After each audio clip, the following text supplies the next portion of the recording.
Good morning, everyone. Good morning. We are back. We are back. We are ready to start a new week. Um, how was everybody's weekend? Everybody enjoyed their weekend? You had a good weekend? Because I'm gonna tell you, ours was good. Ours was good. We went to. Well, let me just start off with this. First and foremost, we had fun going to take our daughter to the Cabbage Patch hospital thing, right? She got to get her first Cabbage Patch kid or doll or whatever. Now, those of you my age, we know how important and vital those were, and how big they were, right?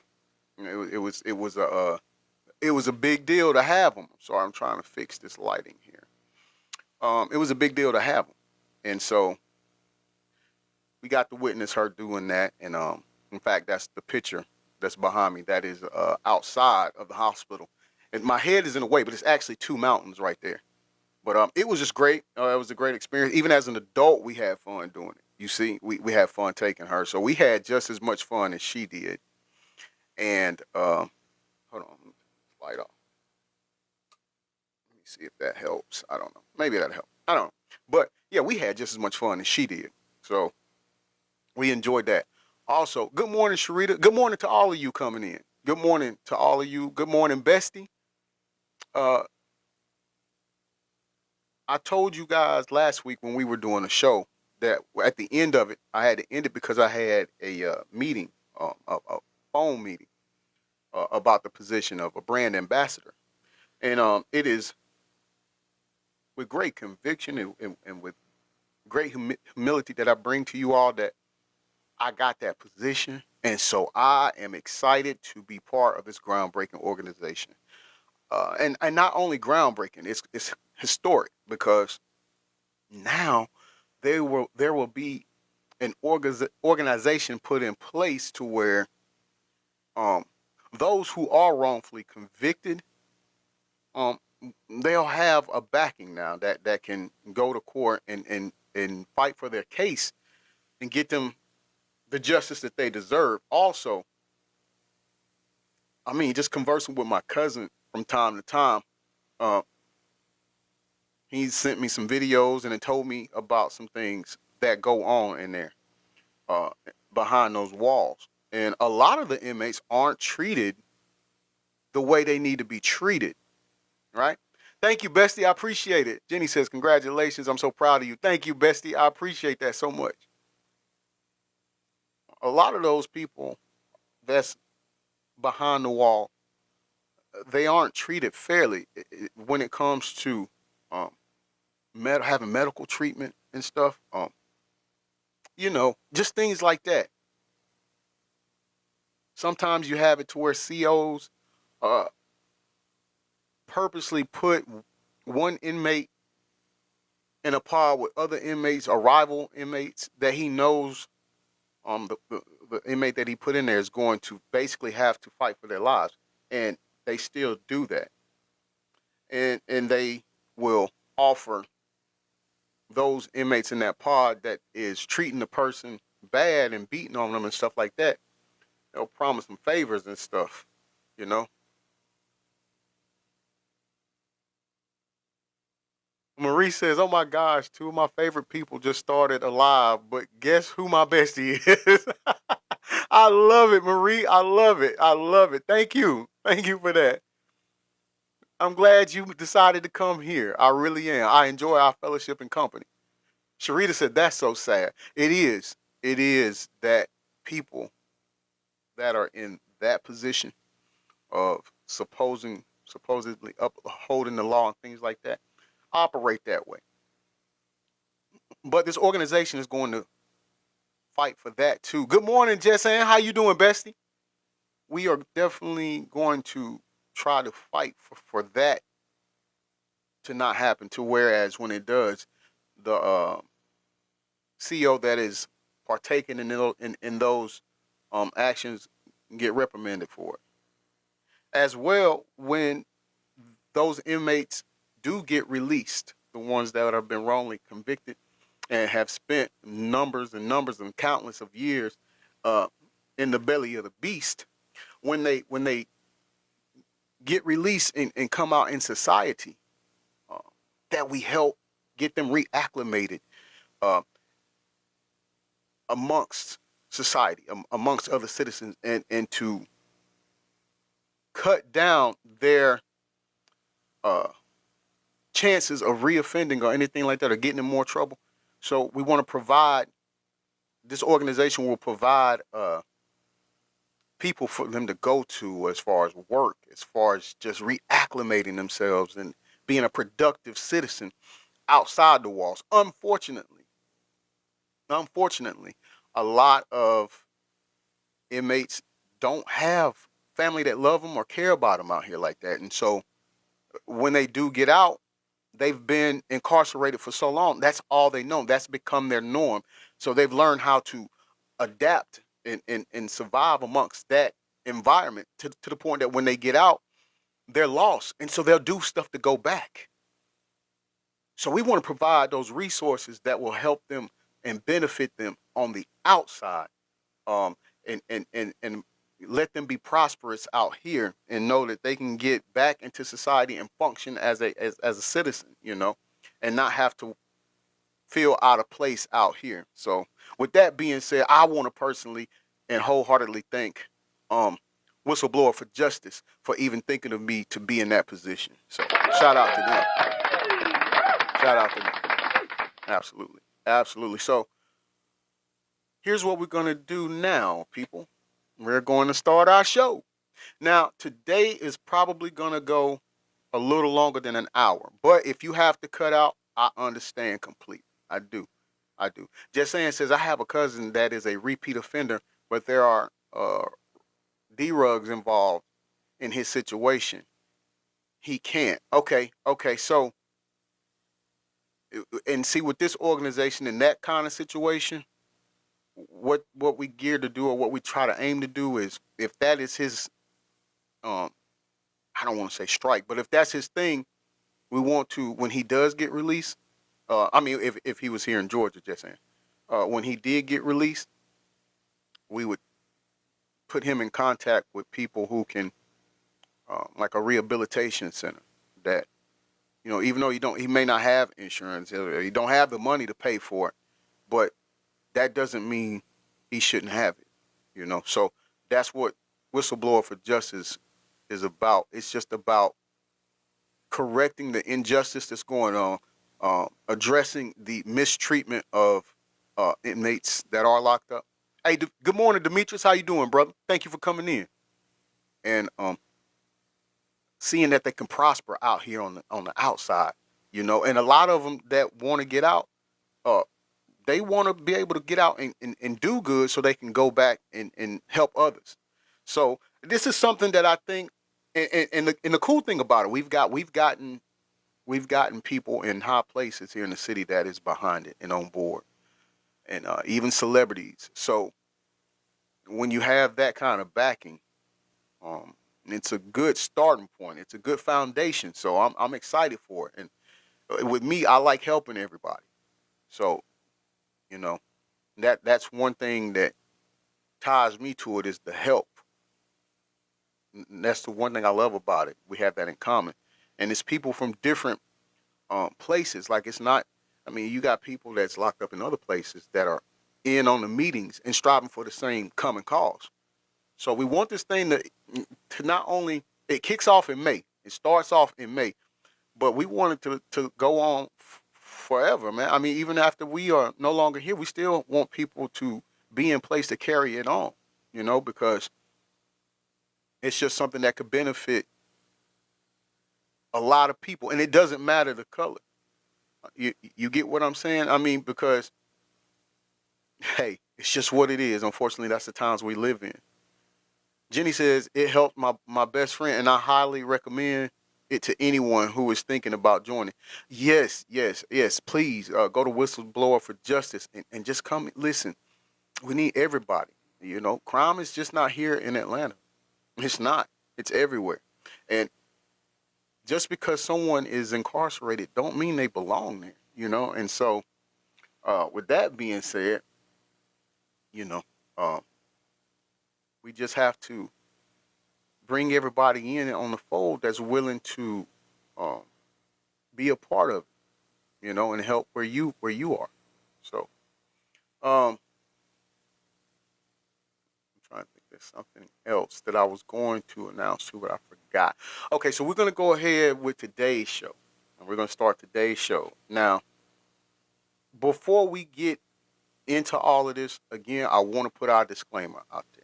Okay, I want to make sure we let everybody know that this here. All things said on this show are alleged. No one's been found guilty. No one's admitted guilt. All things are alleged.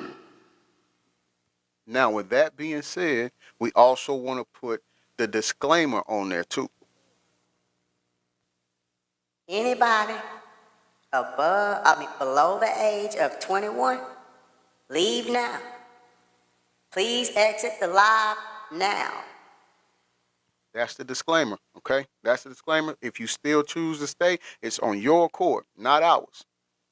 Not ours, okay? So, the first thing we're going to start off with, of course, is as we said, every day something happens with Puffy Jacket, right? And this day is no different. However, I do want to remind everybody that he is due his day in court, people. He is due his day in court. And until that happens, we are just sitting here merely pointing out events and occurrences that have happened. And, oh, hold on. I forgot something. Hold on one second.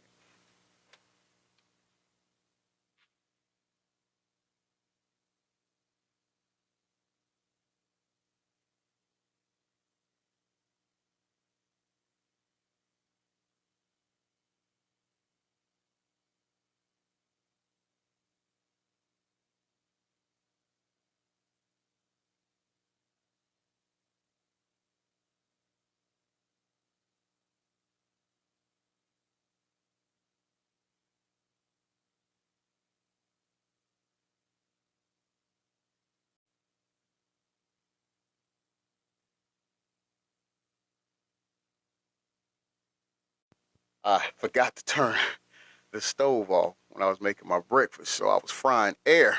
And that ain't good for nobody. Okay, so as I was saying, he's due his day in court. And Sharita says also the court of heaven. Yes, and I was gonna ask. I'm working. That's exactly what I'm building up to, Bessie. You spot on. We're not here to judge. It's not our judgment. It's not our judgment, right? It is a higher power. It's a higher court that this has to go to. Oh, hey, but I didn't know you was in here. Yeah, she did call me. Can you let her know that we're in the middle of a show right now? I'll call her later when it's done. But it's in a higher court. But even with good morning, Valerie, how you doing? I've seen you on JoJo's live. Yeah, that's my bestie. JoJo is outstanding. Welcome in, and you are definitely welcome here anytime you want to come in. Thank you for the follow. I will follow you back after the show. I promise. Uh, so I also want to get this out there, people. Everything that we've talked about, and even the things that we see as evident as evidence. You're welcome. Thank you, Valerie. We uh, we have a pretender in chief right now that gets away with breaking the law on a daily basis, and there's no incarceration.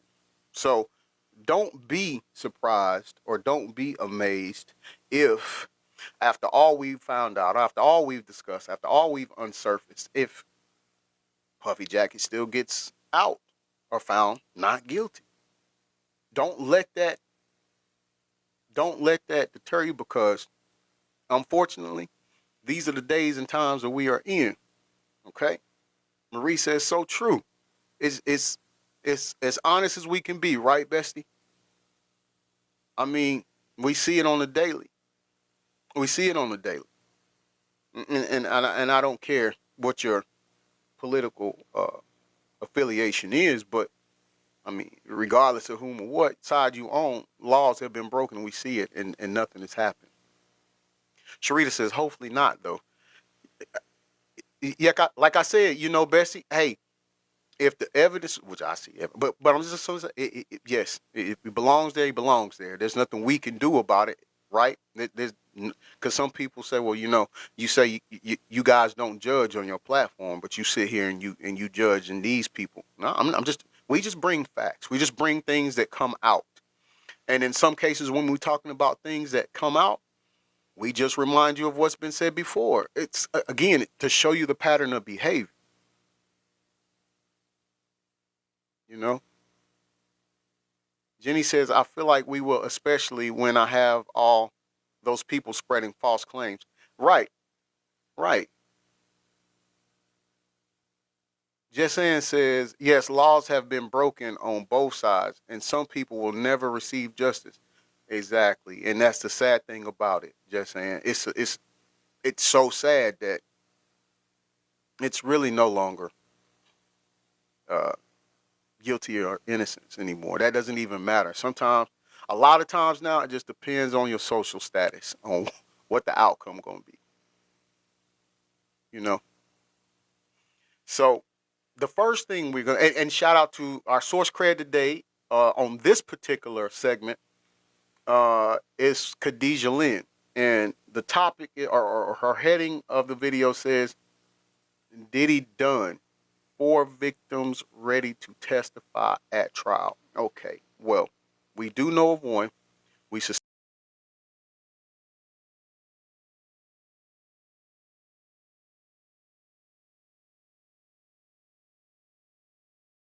others. But before we play that, I want to go back and like I said, let's bring up some things that people may or may have forgotten because it's been going on for so long and a lot of stuff happens on a daily. I say on a daily, minute to minute. So it could be easy to forget certain things, right? But I just want to go back and remind people. Remember the shakedown, the raid on the Brooklyn house that he's being held in or housed in. Remember they did that raid and they uncovered some things in his cell to the point that was proven he was reaching out to witnesses and trying to intimidate them, uh, making phone calls to people he wasn't supposed to make phone calls to. Well, all of those things, all the stuff that he was doing, the whole 9 yards. We're about to hear some things that's came, and this all happened last night or yesterday. These uh, other victims coming out, stuff like that, right? But I bring it up so because we've been telling people. Valerie says I have to take a call. I'll catch you later. Thank you. Okay, thank you. Okay, thank you. Come back anytime. Have a good day.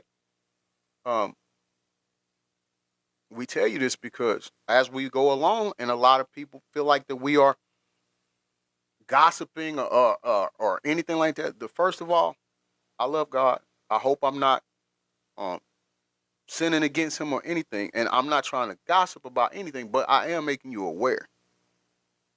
I am making because we got a whole younger kids is for some reason being a rapper is their thing.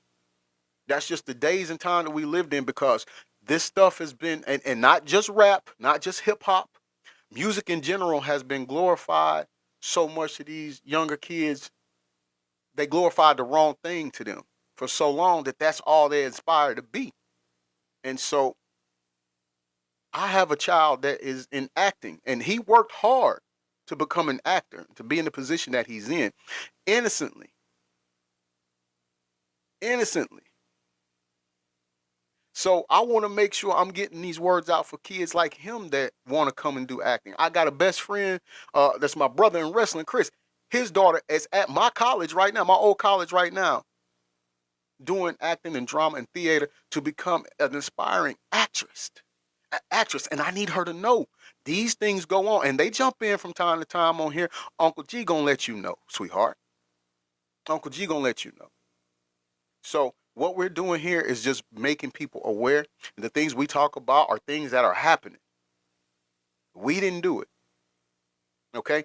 But now you're going to hear her talk about some things that, and I brought that up because she's going to mention some things that's going to tie in to those things that happened or that was found out when they did the raid. And so those people were like, hey, that was against the law. They violated his rights. Not so fast, sweetheart. Let's listen. You all ready? Jenny says, let's get this party going. Tag 3 friends who need to be here now. Yes. Yes. Please do, everybody.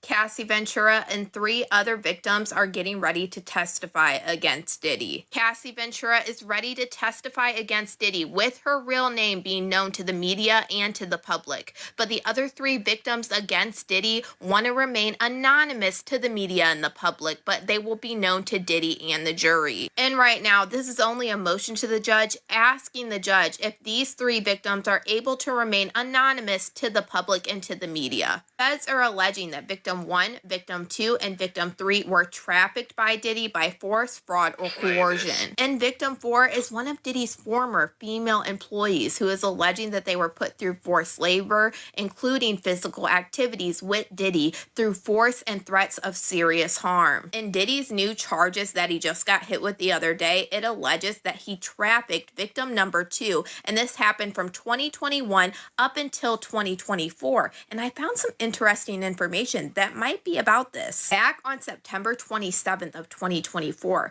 there was this lawsuit filed by this woman alleging that she was with Diddy during this time frame and she lost a baby and all of the allegations that center around these trafficking charges. As sad as that is, we've heard in the past about women losing babies at the hands of this guy right here. You know? Sharita says, I don't agree with Cassie's whole testimony because she went along with some. Yeah, and we spoke on that. She did.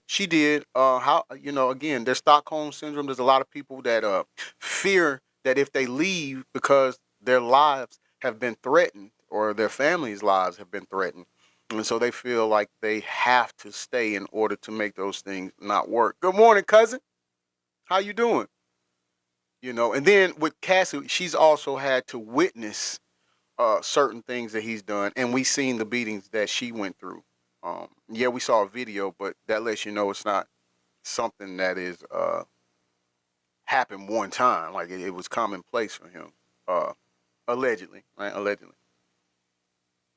So she talked about a victim that filed a lawsuit and has stated that he caused her to lose a baby. And again, you know, we've heard that before. Sharita says, because some males make it hard for you to leave, but you must. I choose to leave an abusive situation. Right, right. Jenny says, weren't there 2 women around that time?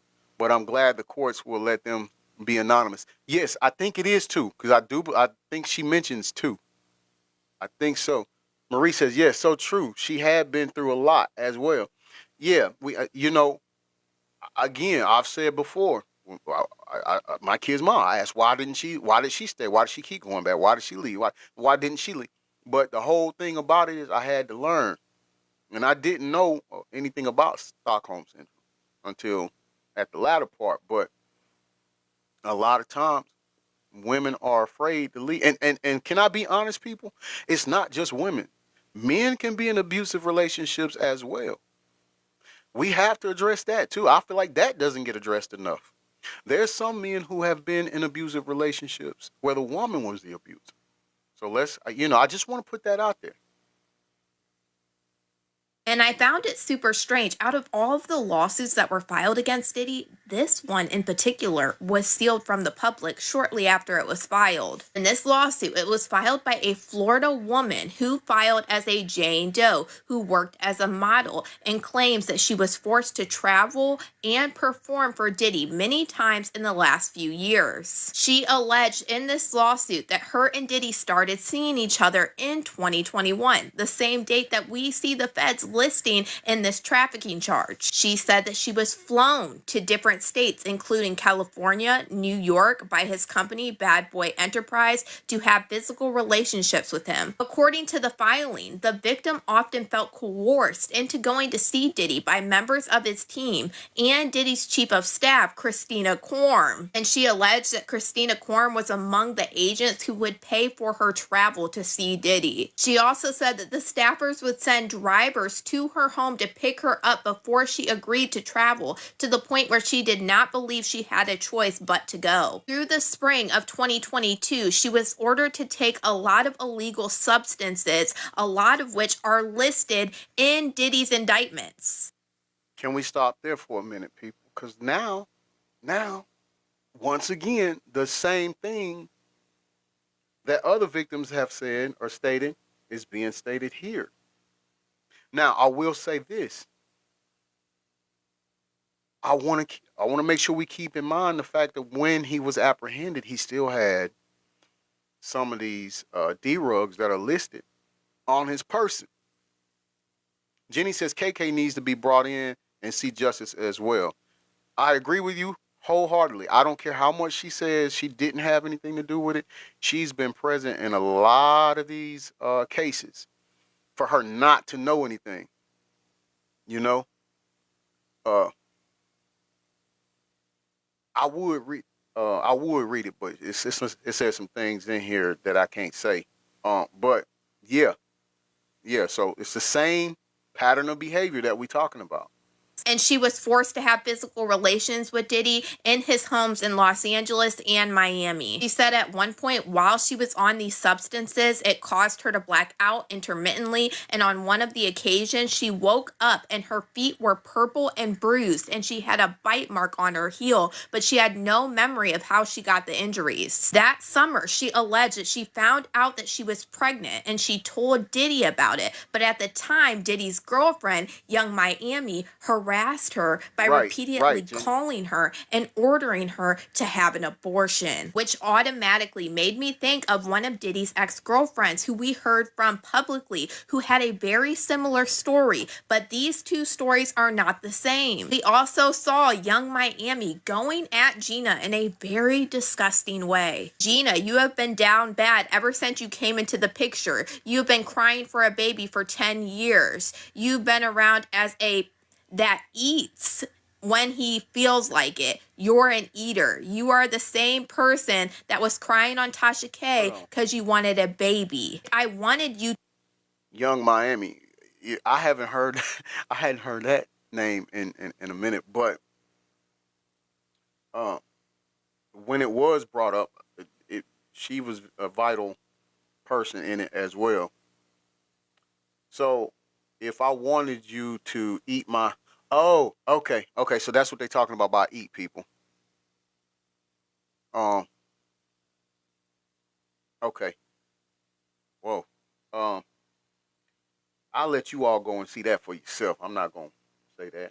To eat, Diddy would have had you on your knees. You're a eater. Even though I don't think that victim number 2 that we are talking about now is Gina, I do think it is very possible that Gina is victim number 3, because we all watched what she said very publicly, and she also had her allegations and even said that she was around during the same time as Cassie Ventura. The stories that we are hearing in this lawsuit that could be victim number 2 because of the time frames and what's being alleged is very similar to what we heard Gina reference, but we know based off of the time frame that victim number 2 wouldn't be her. Now that I think you're right. I mean, Sharita, I want you to know I see what you were saying.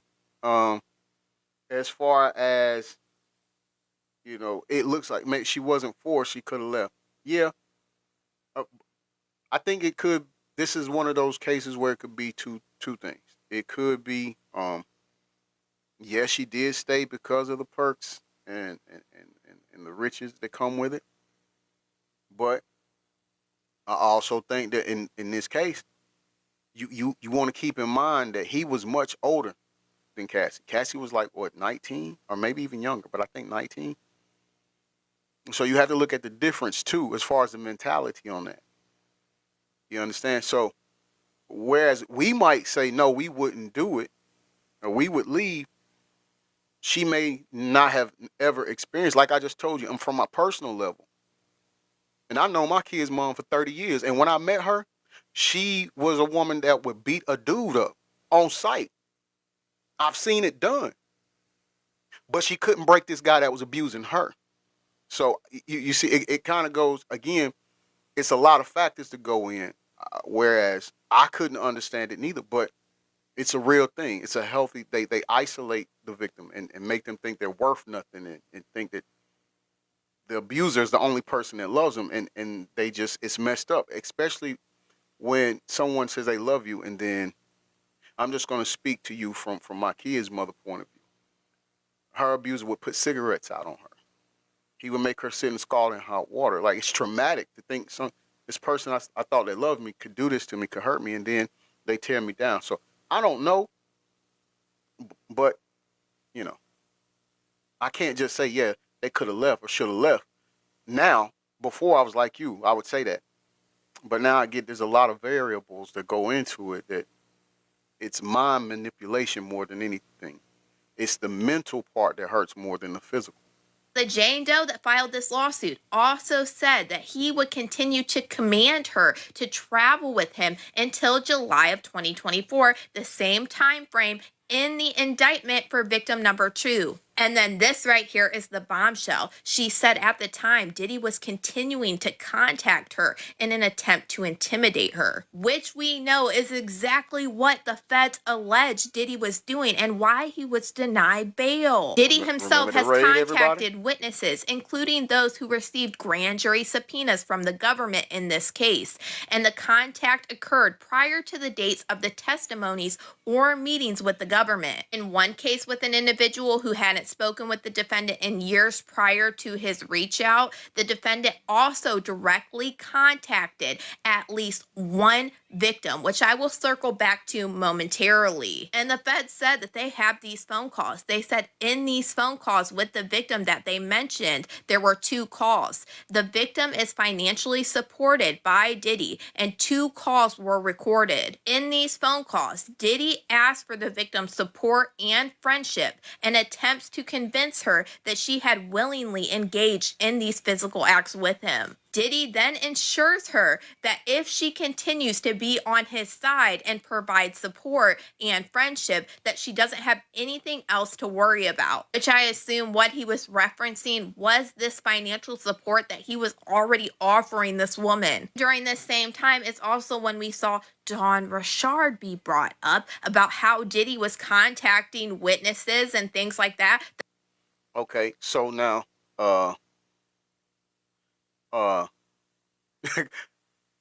Kazumi says, why isn't bro's phone privileges gone? Facts. Can we pin that comment, moderators? One of you, please. Yes, yes, and thank you for. Yes, it should be. It should be, because we see that he's, once again, as we were just talking about, laws are broken on a daily, and certain people don't have to face the same repercussion as us common folks, who, if we were in that situation, would have been penalized for immediately. It wouldn't have been no finessing and trying to get it to where, okay, well, yeah, we just gonna take a little bit of, if it was us in this situation, gonna take a little bit of this away, but nah, they didn't get to keep doing it. No, we wouldn't get that. Dawn Richards, and the reason why I harp on her so much is because I saw her post on Instagram. I didn't know he was behind it. I didn't know that he put her up to it.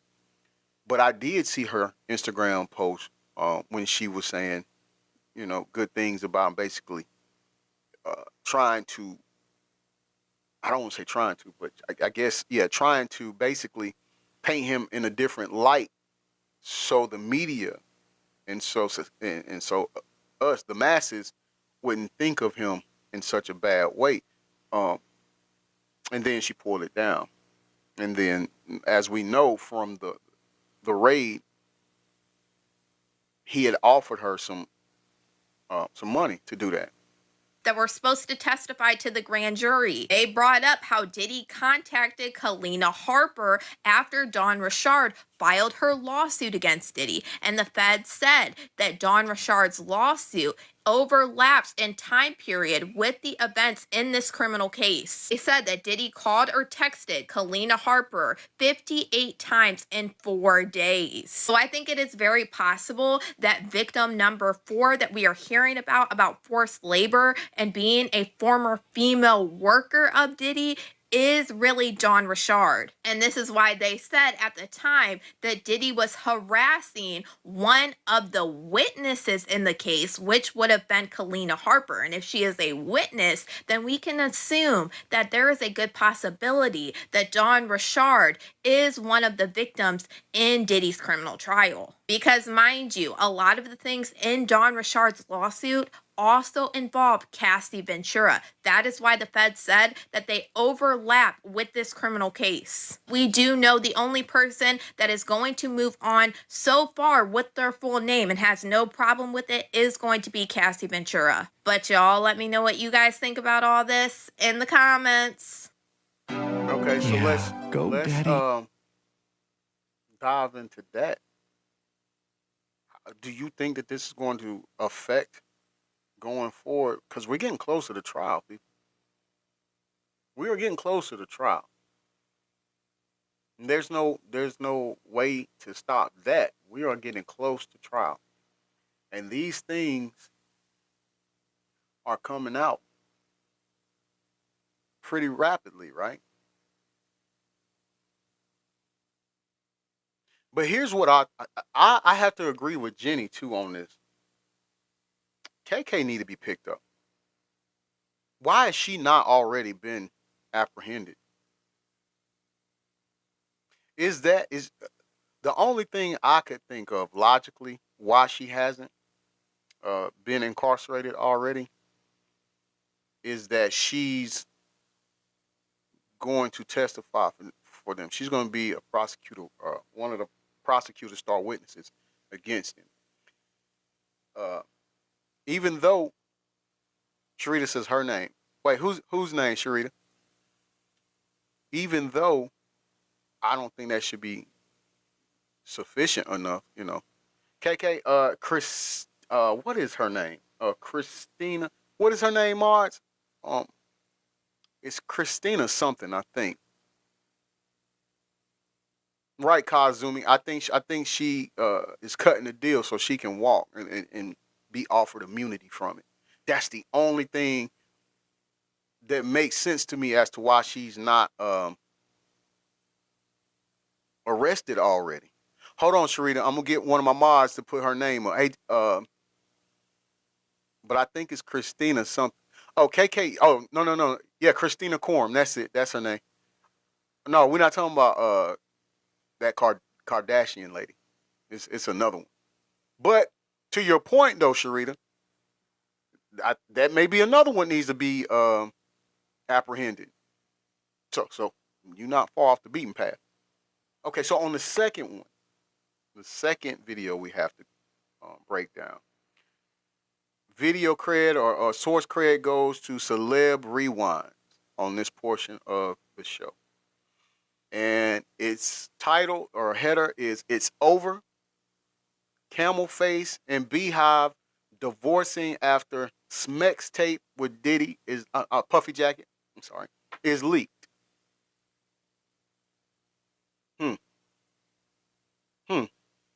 Let's see. Let's see. pains to protect Beyonce's image. Critics, however, are not so quick to dismiss the allegations. Many argue that the couple's silence speaks volumes, fueling conspiracy theories and further tarnishing their reputation. This scandal has also reignited broader discussions about celebrity accountability. Around that suit filed by Cassandra Ventura, Diddy's ex-girlfriend, who's also known as the singer Cassie.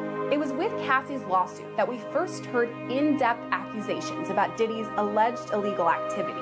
To start, there's the gun allegation that on at least 2 occasions, Diddy demanded Cassie hold his gun in her purse. The law. Hold on, I want to pause right there because I want to say something to Sharita too, because I want to point this out to you, Sharita.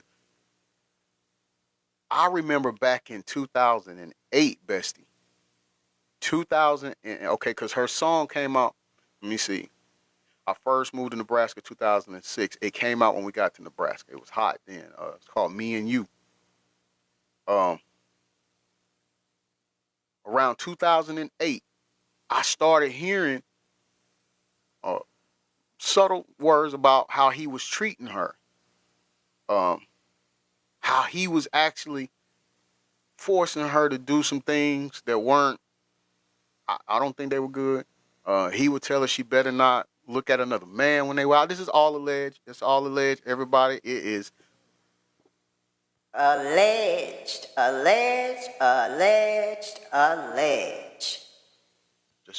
But she better not look at nobody, no man when they're out in public, stuff like that. Well, but listen, after that had started to come out a little bit, Cassie appeared with half of her head shaved off. Her hair shaved off on the side of her head. Now, I don't have time to get into that right now today, but those of us that know, we know that that's one of the things that they do when they're being done a certain way in the industry. For reference, we'll go with B. Spears. What's the other one? And I can't think. But her handler was allegedly the short comedian guy who's real funny. We'll call her T. We'll just say T. Haddish. She's one. And so, it's just, this is one of the, I don't want to say rituals, but it's like that. Yes, that's what I'm talking about, Kazumi. Yep, he's alleged to be her handler.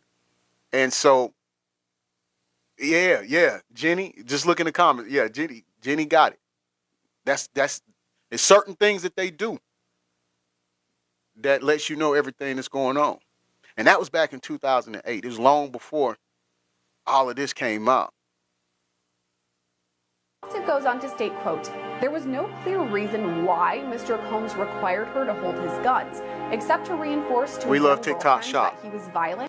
Prosecutors are beginning to connect dots that were once brushed aside. The entertainment industry, once viewed as untouchable, is starting to feel the cracks in its armor, but the stakes couldn't be higher. If the allegations stick, if more tapes are leaked, if testimonies continue stacking up, we could be witnessing a cultural earthquake.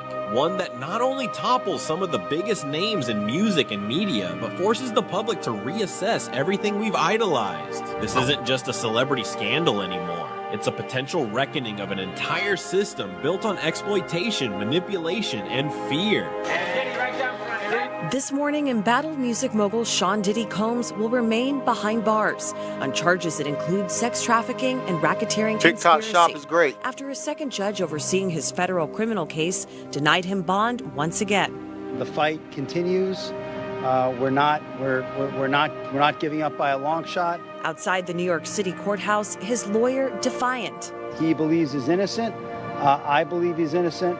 And we're going to fight this case with all of our might until we don't have to fight any longer. The judge ruling the bail package presented by Combs' lawyer was insufficient, siding with prosecutors who called Combs a threat to society, adding, remember the first time he was denied bail, remember he was offering $50,000, but the court said that wasn't sufficient enough, right? Now they're going back, and let's listen, because Marie said, we absolutely love the TikTok shop. Yes, please. By all means, no. Yes, we do.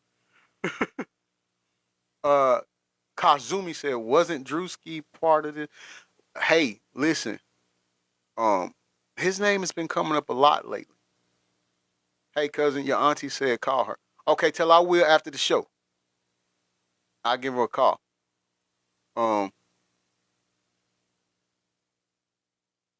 Yeah, he's been brought up a lot, and I don't know, but we've seen him on a few videos.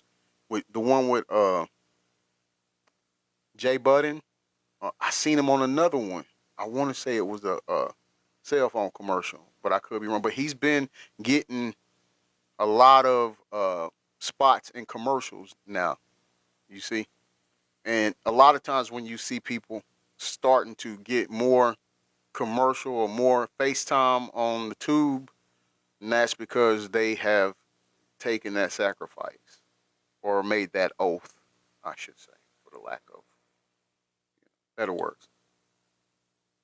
There is no condition that would assure that the rapper would not obstruct justice. A major topic of discussion ahead. Allegedly, at least 50 victims and witnesses so far. And at the center of it, these hours and days-long sex acts known as, we love in their TikTok words, Shop. freak-offs that Combs supposedly orchestrated to... Sean Diddy Combs is locked up in a federal jail that has been plagued by harsh conditions and violence. The Metropolitan Detention Center in Brooklyn has seen multiple deaths in recent years. An inmate was stabbed to death in July, and several others have died by suicide. It's these reasons, among others, that Combs' lawyers are fighting to get him out of there. They want him released on bail rather than being kept in jail while he awaits trial on sex trafficking charges. Combs is just the latest high-profile defendant to be locked up at MDC Brooklyn. Before him, there were R. Kelly, Ghislaine Maxwell, and crypto scammer Sam Bankman-Fried. Maxwell complained about her treatment at the facility, which included round-the-clock checks in the wake of her associate Jeffrey Epstein's jail suicide. A few years ago, a week-long power outage in the dead of winter left detainees in drab, cold conditions. Judges have also raised alarms. They've pressed the Bureau of Prisons for status updates and implored the agency to fix things. One judge even refused to send some defendants to the jail. For now, Combs is one of about 1,200 people locked up at MDC Brooklyn.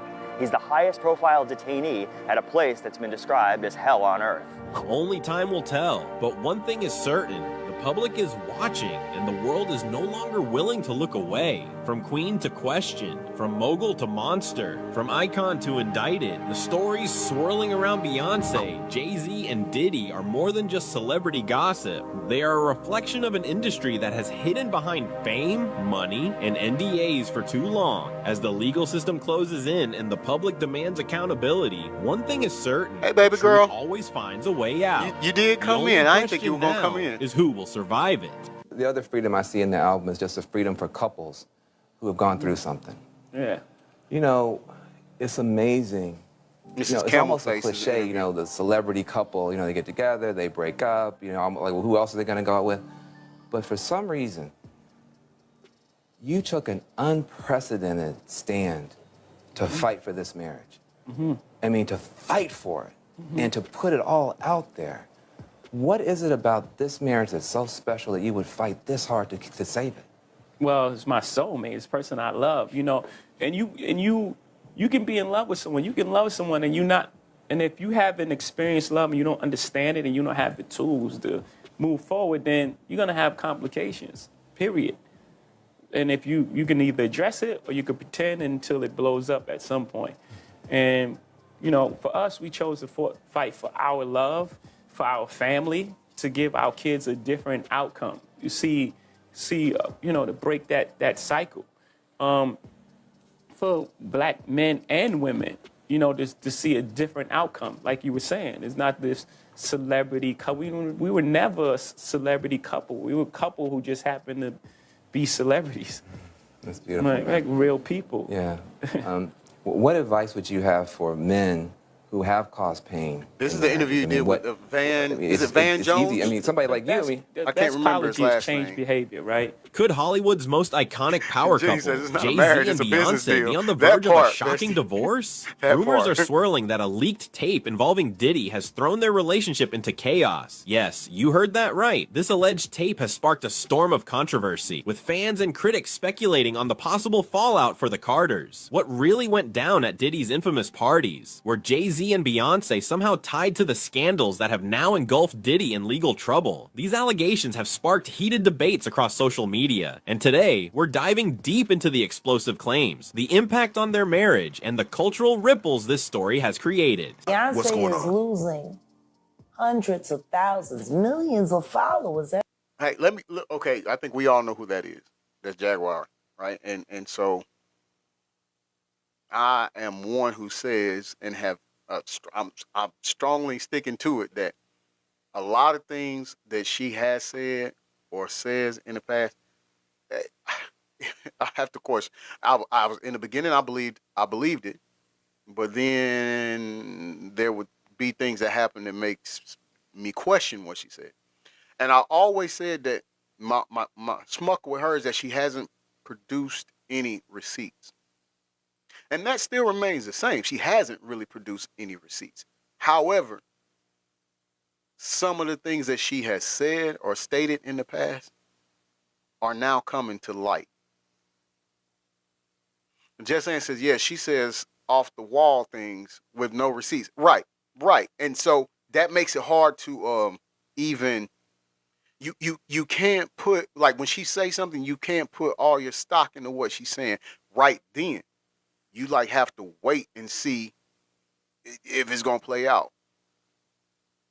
Marie says JW is a distraction and she speaks in parables. Right. That's the main thing about it, Bessie. That's what she does. You described it just right. I think you and my boy Lock 121 said best, man. It's she there is some truth, as we can see, there is some truth in what she's saying, but it's the over dramatic ism. Is that a word? Dramaticism? If not, can we make that a word? Is that cool? On hashtag, I'm gonna say it, dramaticism is a word now, right? And even my wife and I talk about that. Like, she's just over animated with everything. But see, the problem with that is, and a lot of people don't understand that when you over animated like that, you really take away from the message that you could be giving off. April 13 says that describes her for sure.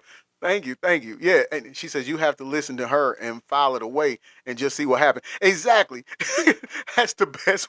That's the best thing to do. You just got to put that in the file cabinet, and then, like we say before, you know how I know all of us as parents in here. When our kid come and tell us something, and you just don't. We know our child, and we know that ain't the truth. You just, you know what?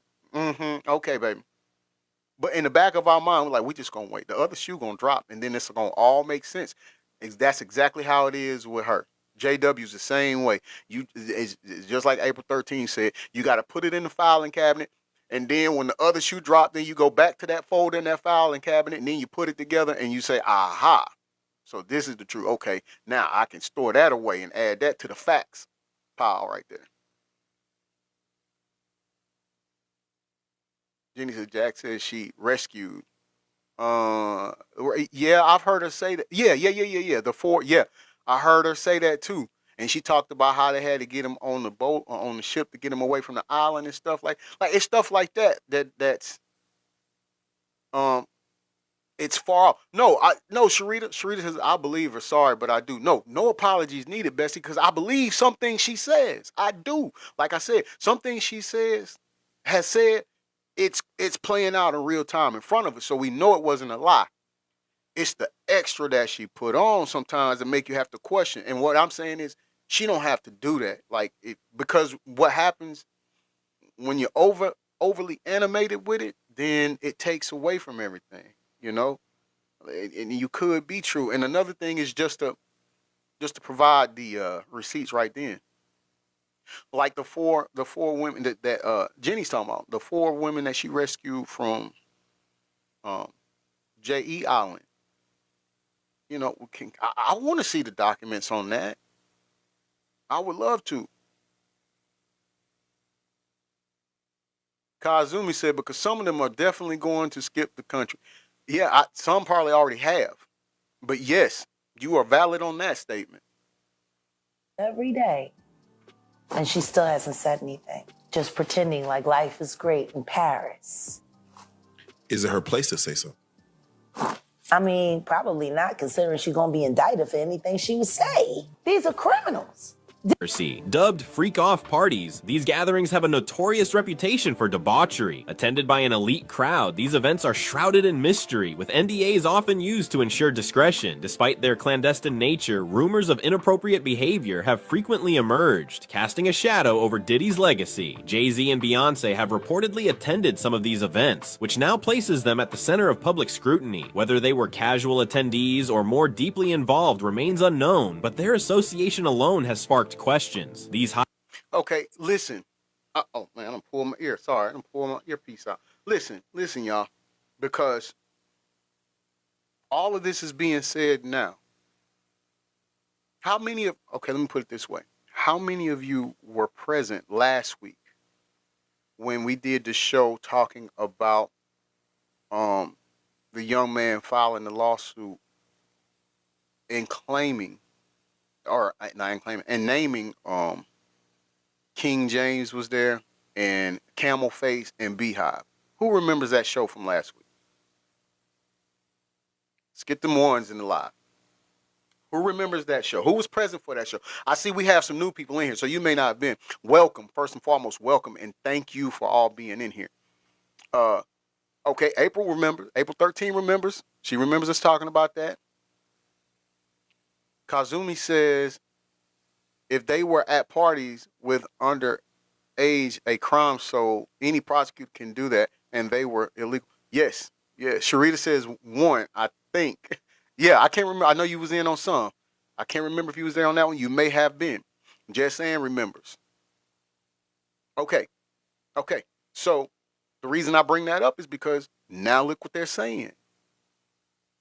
This only adds truth to what he was saying in his lawsuit, people. Folks, this only adds to it. So, once again, now this is a question for my free puffy jacket people. Huh? Free puffy jacket?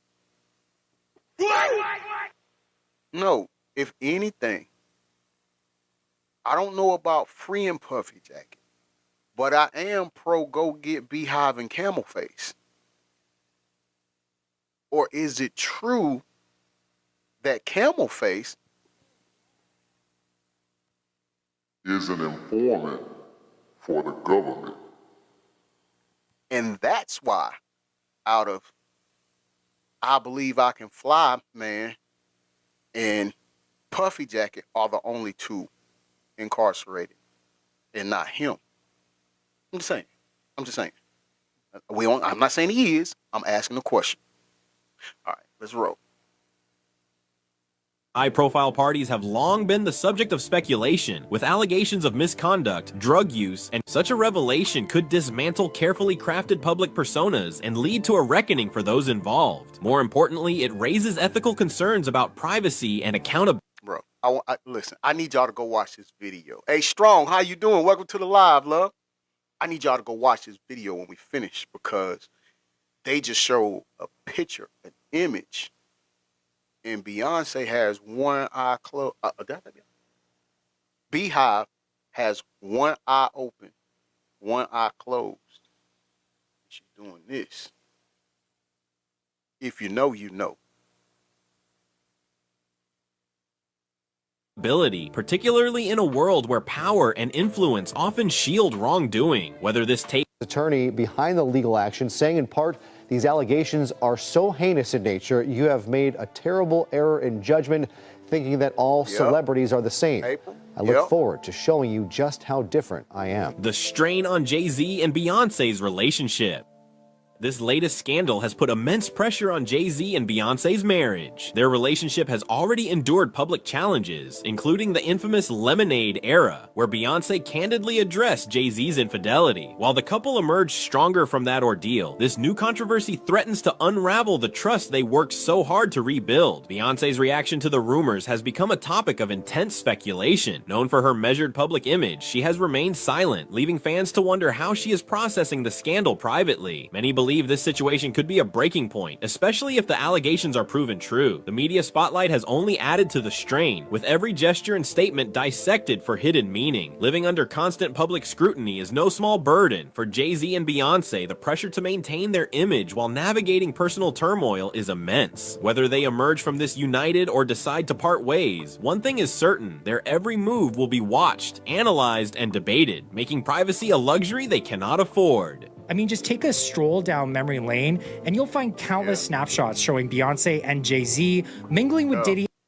In that photo, it was, and people, I'm probably gonna stop this video right here. You can go and check it out for yourself because it's fairly lengthy, and I'm not trying to hold you all that long, and we have another one to go over, but they just showed a video from, I'm just gonna say, a gathering. I'm not gonna say it was one of those FO parties because they're not doing that in the video or in the picture, of course.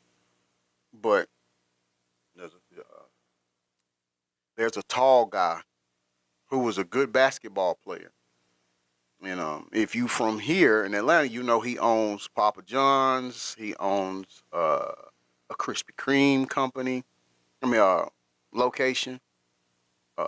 His producer, Kazumi, said his producer needs to be talked to, and the label. Yes, and I think that's why people mention the labels in his companies in the lawsuit, as if they were a vessel of him to be able to do these heinous things. Sharita says, I don't understand how your man convinces you to be with others and then start to hate you for doing it. I don't understand that neither. I don't. That's not my fantasy, right there. To each his own. To each his own. I'm not judging. To each his own. I'm just saying that's not my fantasy. Period. Okay. I don't understand cuckold. I don't. That's not. But again, that's not for me. It's not for me. And so that's. I'm with you on that, Sharita. I don't know. I don't have an answer for that. I agree with you on what you're saying, though. Wholeheartedly. It just don't make sense to me either. But yeah, so he was in that picture. I think that was K Hart. Hold on. Let me see. I had to go back a little bit. Hold on. I'm gonna have to go back a little bit. And see, in this picture, this is Kathy White and what's her name? She was on TG. Is my wife still in here? I don't know if my wife is in here or not, but she'll know. But it's the lady. Oh, I know it. Her name is Claudia Jordan. She's in here too. She's in here too. In the picture. Now, I'm not saying listen, people, when I say that, I'm not saying that she's a part of it. I'm not saying she had anything to do with the FO parties. I'm just saying these are celebrities that are actually in pictures that they're showing, okay? And like I said, I'm going to end up stopping this video in a second because, and I'm going to tell you all, remind you all where to go find it. You can watch it in its entirety, right?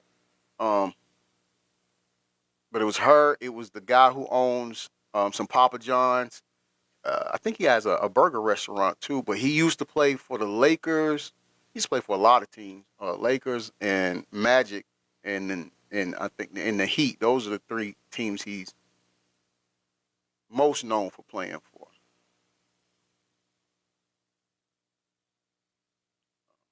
history. Suspects targeted Jay-Z and Beyonce, alleging their participation or awareness of questionable activities at these gatherings. Her accusations have sparked heated debates, with some viewing her as a truth teller exposing the dark side of Hollywood, while others dismiss her as seeking attention. Hey, we know some of her songs do sound like a confession, right? They do.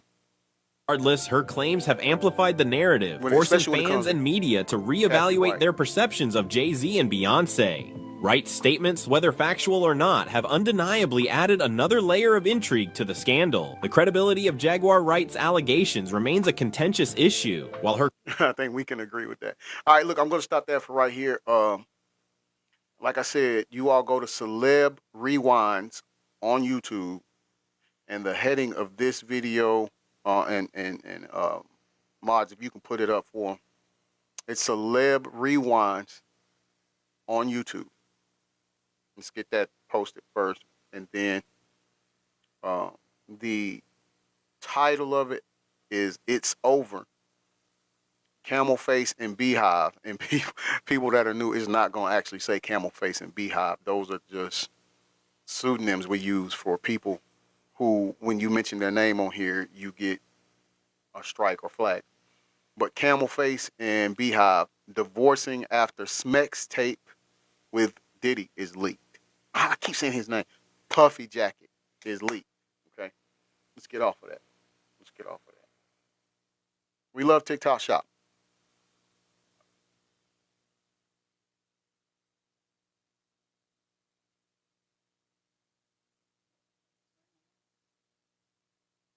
Yeah, no. Okay. So, is everybody good? I see we've lost a few followers along the way. That's going to happen. It's hard when you're reading the title. Yeah, it really is. And I keep, I try to be good with it, Kazumi, but yeah, because and then too with me, I'm just, I look at it like I didn't say that. I didn't do this.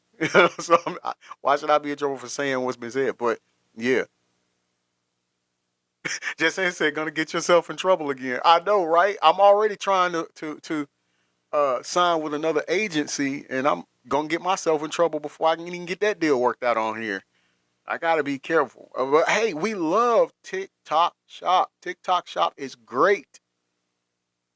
Awesome products on TikTok Shop. Okay, so on this one, now, it's gonna say some of the same things that we've already heard. Okay, I want to get that out there.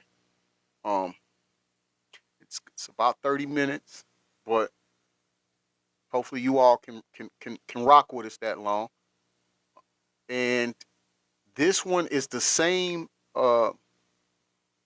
Demetrius says they are all a part of the Tannic agency. I have been down the rabbit hole, and that would make great sense as to, because brother, on our last channel, we had built it up so much, and we was on a roll. This is when we started doing this stuff, and I literally went and made my little girl a peanut butter and jelly sandwich. I come back to my phone, and they said I was banned permanently. I had a white block on it, like your account is banned permanently. You can't get it back or nothing. And I was like, but I wasn't even on it. Like, I ain't even say nothing. You know, Marie says, if you're rocking, we're rolling. Okay, hey, we about to roll. We're gonna roll to the next one. Same thing, along the lines, same thing. Along the lines of the same thing. Same people, same players. But the heading on this one is Camel Face and Beehive situation got worse after Smex's tape with Puffy Jacket is leaked. Okay, got it right that time. Got it right. Get it up on. Got it right. All right. And JW is on this one as well. A do-si-do does not make you a country artist. She did a whole commercial for the Christmas failure. I keep thinking everybody forgot. Her little section was the entertainment for the game. That's what they got for Christmas. Some old Okay, running yeah, I will around in call the Rudy. drawers with chaps on. Who Peace and blessings, advertised Charlie. the Welcome to song the with a live. banjo. And we got no banjo. How's your day going so They far? did so many do-si-do tricks. Had Blue Ivy out there making mistakes and looking wild, forgetting where she was. And they keep putting this little girl in dresses where her cleavage is pushed up. It started with a federal raid, Homeland Security agents sweeping through Diddy's properties in connection with a widening criminal investigation. But what they reportedly found went far beyond the expected. Among the seized items was a private, scandalous sex tape that's now the center of an explosive firestorm. The tape, according to multiple inside sources. Hold on, we got a commercial. When it came time, we got to get rid of that. features none other than Jay-Z and Beyonce, caught in the middle of one of Diddy's infamous wild parties. It didn't take long for whispers to turn into full-blown speculation. Some claim Diddy leaked the footage himself in a calculated move, retaliating against the Carters for allegedly turning their backs on him during his legal collapse. What's going on? Okay, let me pause right there. Because again, what we do when we are playing things here, we like to bring up stuff that we've covered in the past and catch people up to speed. Let's go back.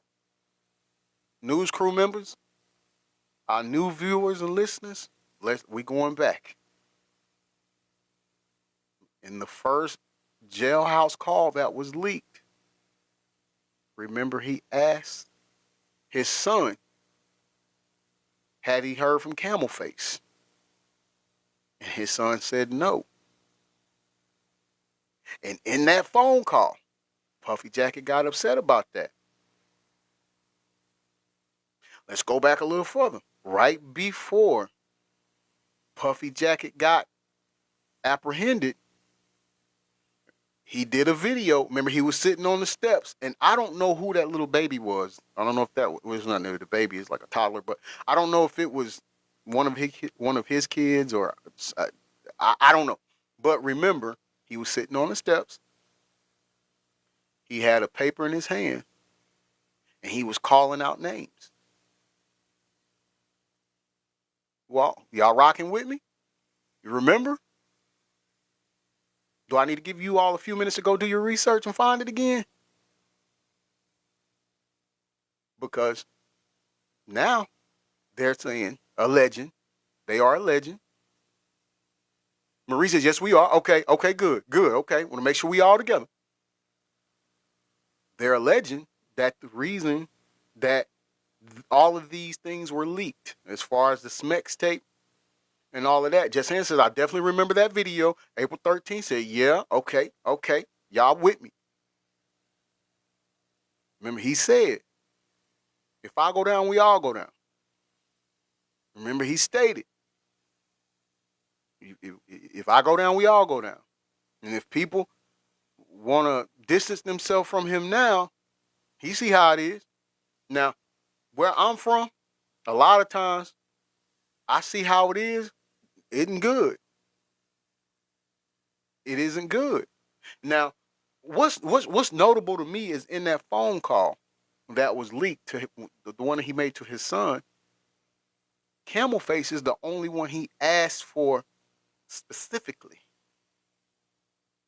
He didn't ask for nobody else. That's deafening to me. If I'm following along and I'm paying attention, that's deafening to me. That means a lot.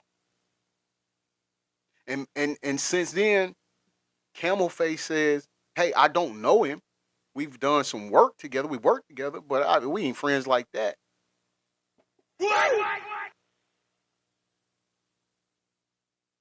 Now, Stevie Wonder conceded that's a lie.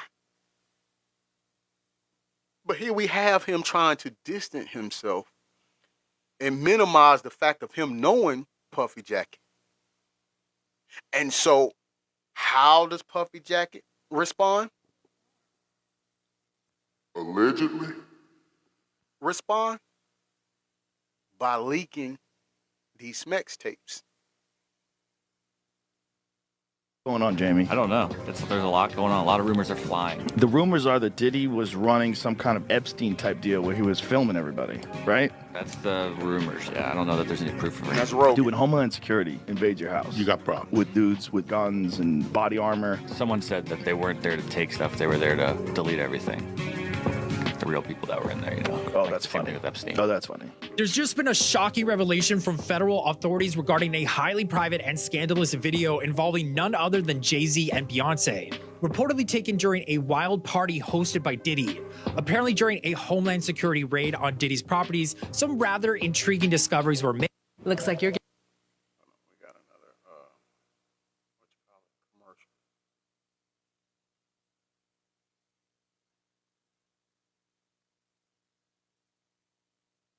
footage featuring numerous beloved celebrities caught in scandalous situations. Speculation is rife that Diddy intentionally leaked this footage to authorities as a form of revenge against the Carters.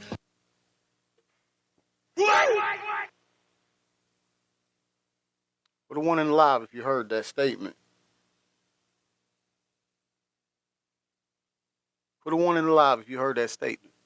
Put 11 in the live if you can see that being true. Prince 7, my brother, what's good with you? Put 11 in the live if you believe you can see that being true. Because he feels they turned their back on him. He purposely, and again, people,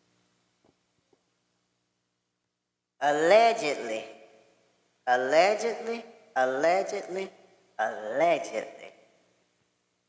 leak these Smex tapes on purpose. Like, okay, you want to act like you don't know me? We ain't been friends. We've only done business together. Okay, let me show you. Let me let the whole masses see how well we know each other. Now, I'm not one to judge. I'm not judging. But, however, I am going to say this. I think, and this is just my thoughts and my thoughts only, that it's a good time for Camel Face and Beehive to blink twice. Because they are in trouble. I think.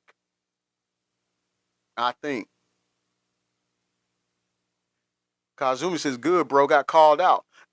I rock with that. Listen, everybody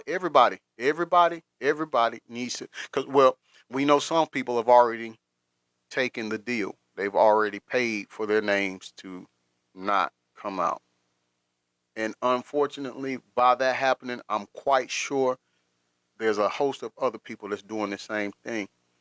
But their names won't come out. But those who they got the evidence on that has really participated in this, hey. Allegedly due to their perceived lack of support during his legal battles. It seems he's on a mission to embarrass them at any cost. Adding fuel to the fire, an unsettling audio clip allegedly featuring Meek Mill and Diddy has surfaced. Okay. Woo. Before, because I know where they're going. I know where he's going with this. When he said the M Mills audio tape with Puffy Jacket, when he said that, I already know what he's about to do. If you got sensitive ears, if you've got a weak stomach, cover your ears, mute the phone. We'll let you know when you can unmute it. Kazumi says, for the people, hold up, that went too fast. For the people who spoke out and then say they did nothing, their tapes are coming out. Right. He's going to drop it on especially if they ain't tried to help, which we can see a lot of them hasn't tried to help out. Yeah. Marie says, I feel if they can pay to have their names not come out, they just need to drop this whole trial. Well, yeah.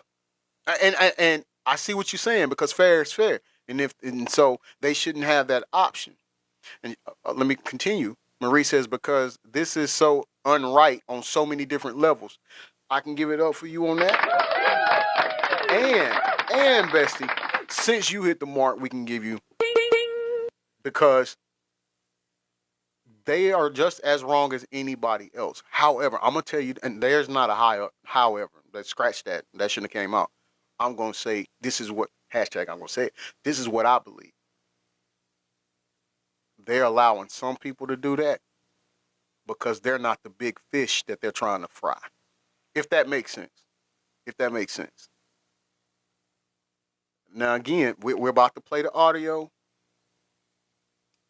I'm telling you right now, the best way I can describe it to you all. It is not for the faint of heart. If you have a weak stomach, if you have sensitive ears, please mute your phone or your computer now. Okay? So all my sensitive ears people, all of my weak stomach people, when you have your device, put on mute. Let us know so we can continue on, because what's going to come out is going to come out. It's a quick, thank God it's quick. But I'm going to tell you, the first time I heard it, I wanted to go wash my ears out. All right? I felt violated. Okay? Now, if this is somebody's preference, by all means, it's their preference. Okay? But in this case, we have people, well, a person who's a rapper from Philly who claims and portrays that he is not this way, and has fought it tooth and nail to the point where he was crashing out. And all the while he was crashing out, made himself look even more guilty, or made it look like it was even more true or believable. But I digress on that. But we're about to play it. Now, he says he's not that way. But for riches, for fame, this is what he done. Saw him on the, on the what now? What you say, Demetrius? Oh, on the yacht. Yeah. Demetrius. Yeah. Yeah. There's no getting away from that, is it, brother? Sometimes the actions just show what they are, right? All right, I done held you up long enough. I've given out all the disclaimers I can give out. Courtesy of Diddy's former bodyguard. Said to be recorded during a drug-fueled night with multiple We love TikTok celebrities, Shop. raises serious questions about what else may have been captured on camera. And once news of the footage hit the internet, it was unstoppable. Major outlets like TMZ, Fox News, and So social media he might not platforms play it. exploded with unverified claims, theories, and outrage. The scandal wasn't just in the footage, it was in who it exposed and why it surfaced now. Jay-Z and Beyonce, from power couple to potential co-conspirators. Beyonce is losing. Been in a car accident? Oh, come on, man. Hold on. He may not play, or he may come on later. He brought him up, so just be ready, people. Millions of followers every day, and she still hasn't said Yeah, the matching just outfits, pretending like man, life is come great on. in Paris. Diddy is a Too drug much. dealer, and so is Jay-Z. The proof is there. As the footage made its rounds in the rumor mill, another name re-entered the conversation. Jaguar Wright, known for her controversial takes, but also credited with exposing parts of Diddy's alleged dark past long before charges were filed. Wright dropped another bombshell. She accused both Jay-Z and Beyonce of being more than just guests at Diddy's parties. They were allegedly active participants in the questionable and possibly criminal behavior that went on, right? Hey, a lot of you remember JW was saying that Camel Face was actually worse than Puffy Jacket. Claims she has 3 victims who are prepared to testify against the Carters, sharing stories eerily similar to those in the Diddy lawsuits. Manipulation, coercion, trafficking, and parties where people were reportedly drugged and transported while unconscious. One particular detail sent chills through fans: the mention of unconscious individuals being moved on private planes, drawing chilling comparisons to how Aaliyah was allegedly put on her final flight. Yeah.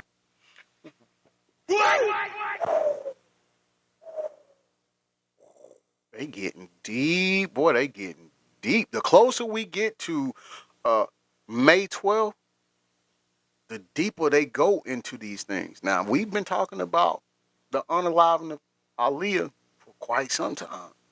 For quite some time. And now, it seems like the things that were put on hush or put on ice or weren't ever supposed to be talked about, people are now talking about. What's going on? Beyonce is losing hundreds of thousands, millions of followers every day. And she still hasn't said anything, just pretending like life is great in Paris. Is it her place to say so? I mean, probably not, considering she's gonna be indicted for anything she would say. These are criminals. Diddy is a drug dealer, and so is We love TikTok Shop. The proof is there. These are not light TikTok Shop accusations, is great. and the public is now split down the middle. Are Jay-Z and Beyonce victims of a massive smear campaign, or were they deeply embedded in the same world they publicly distanced themselves from? As more stories emerge, that line continues to blur. Sometimes you have to tell Diddy no. Oh, man, bruh. Yeah, it's crazy. Oh, man. Sean Diddy Combs' alleged list of accomplices to be revealed soon. The names will shock you, attorney says. Whoa. I think he's going to sing, hey. If I got invited to the white party, I'd have gone. Especially if you didn't know. Of course, no one knew. No one Right. knew. If you don't know, you're just a celebrity, and you know, oh. What do y'all think? Do you think that the people that went to the white party had no idea about the FO party? What do you think? Kazumi says they knew about the party. Jenny says cap. They're all cap. Okay. Okay. Come on, what else? Who else thinks so?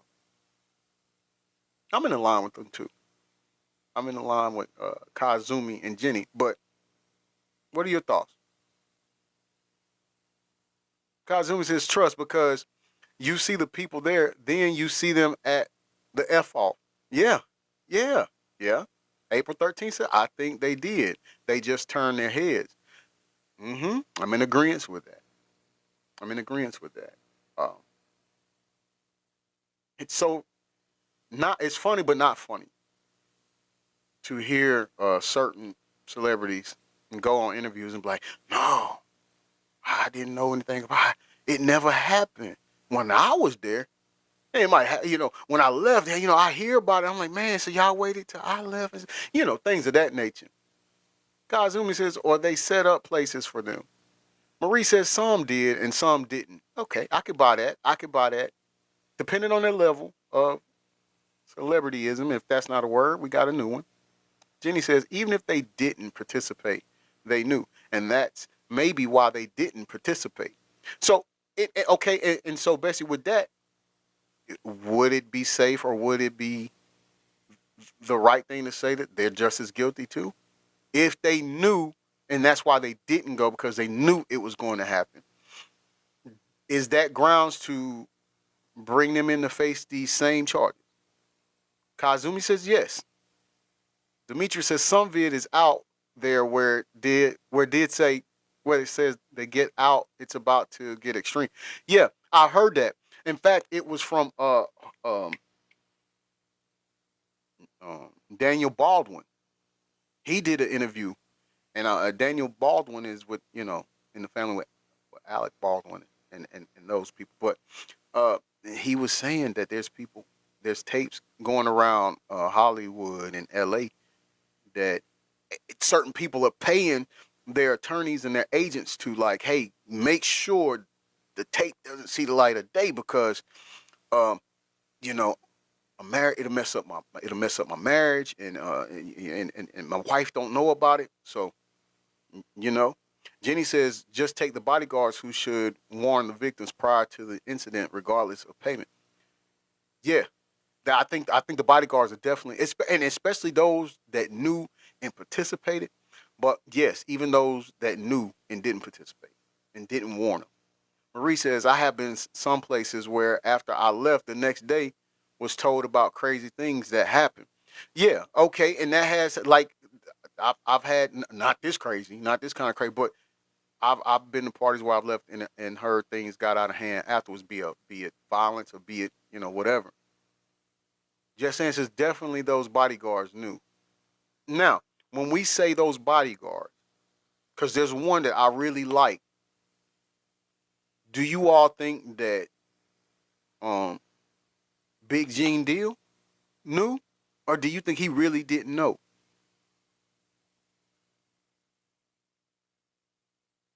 And we're gonna get back to the video. I know I told y'all you got like 30 minutes. I'm sitting here stopping and talking, but I want participation. I mean, do we need to open the box?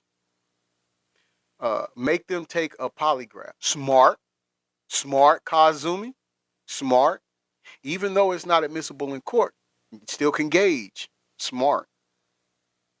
Demetrius says he knew, probably participated. Dang. Hey, I'm not far from believing that, brother. Jenny says, I think Gene knew about something. Okay. I'm not, like I said to Demetrius, I'm saying to you, after all hearing this, yeah, I'm not far off from believing that. April 13 says, I think he knew. Joe Bell says, first of all, hey, Joe Bell, how you doing? Welcome to the live. And Joe Bell says, all employees knew, if you ask me. I can see that. I can get down behind that. I can see that. There's a lot going on for people not to.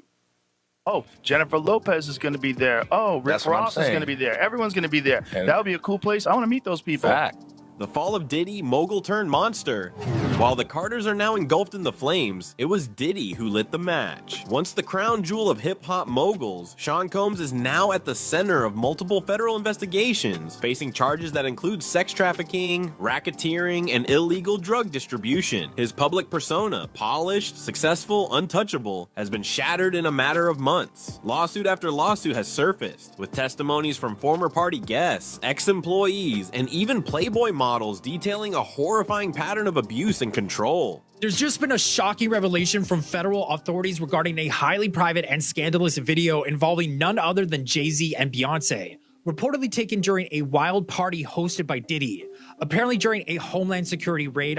Do this 7 minutes a day until May 1st.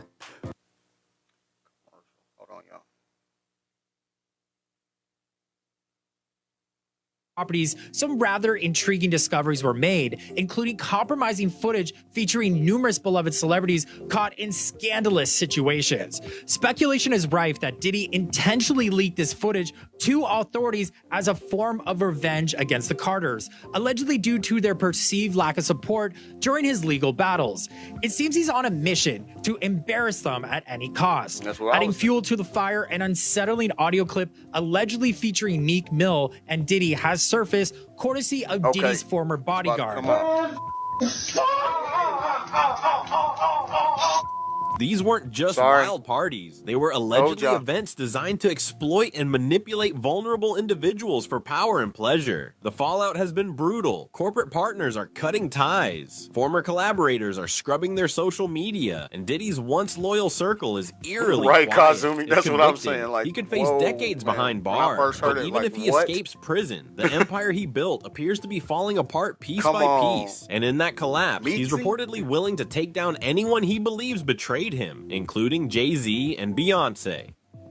Jay-Z's legal strategy, defense or desperation. Meanwhile, Jay-Z is fighting a legal battle of his own that threatens to dismantle his carefully curated legacy. A civil lawsuit filed by a woman identified as Jane Doe accuses him of participating in her rape at just 13 years old during a 2000 after-party hosted by Diddy. The allegation is shocking, but what's equally alarming is the aggressive legal strategy Jay-Z's team is using to shut the case down. Led by high-profile attorney Alex Spiro, the Carters have filed repeated motions to discredit the accused. Hold up, Bessie. I do too. And I'm going to tell you why. Well, first of all, everybody that's in here, thank you for being here. But if you can gift and uplift, tap and clap, share if you care. I'm going to tell you why I do. If you remember, what also in conjunction with the abuse that she said that he allegedly did to her. But when she was talking on the phone with Soulja Boy, and remember what she was saying, how rappers out here playing, pretending like they're some kind of gangster, but they actually, and I'm paraphrasing for the integrity of the lie, but she was saying how they was fruity. Accuser, including multiple attempts to force her to reveal her identity, something the court has strongly rejected. In fact, the federal judge overseeing the case accused Jay-Z's team of trying to rush and manipulate the legal process, calling their language inflammatory and their tactics wasteful. Public opinion is now shifting. Once considered a cool-headed businessman and cultural icon, Jay-Z is being seen by some as desperate to protect his image at all costs. His silence, paired with legal aggression, is raising a powerful question. Is this about clearing his name or burying the truth before it spreads? Jennifer Lopez in the crossfire.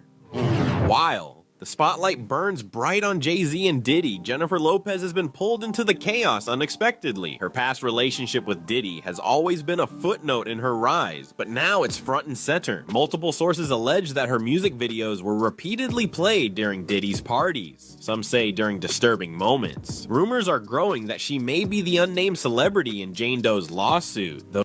Okay. Let's dive into that for a few seconds before we get back to the video. Let's dive into that. Now, in the book, shout out to Talking with JoJo. Shout out to my bestie Talking with JoJo. When she was doing her reading, and I gotta say this, alleged book of words of the late Kim Porter. I believe it's true. I believe it's her words. But and if you saw the video I posted about the booth below, I think it goes into supporting that. But when she was reading, she said allegedly Kim Porter's words were, he told her he loved her, but he had to be with J-Lo or Jenny from the block because it was for, basically when they go out, it was for the celebrity realm of everything. So he had a dime piece on his arm when he was out making things. They were supposed to be like the power couple, right? But allegedly. Now, here's what I always say. And we've talked about this on my show before too. So those of you that are new, I'm going to tell you the same thing that me and my fellow news crew members have done. Go and listen to Jenny from the Block's song, I'm gonna be all right. Go and listen to it. The entire song, to me, is a complete confession. And you, after this, remember the song. This was after the whole at the club that she was with him. She was with Puffy Jacket and then Sean. And remember, in the song, if you listen and remember, she said in the song she says, "You had a girl when I first met you," and we know in the view, if you reference Kim Porter's book or alleged book, she says they were together when he got with Jennifer Lopez. I'm sorry, Jenny from the Block. I gotta stop being so real. Jenny from the Block. All right, so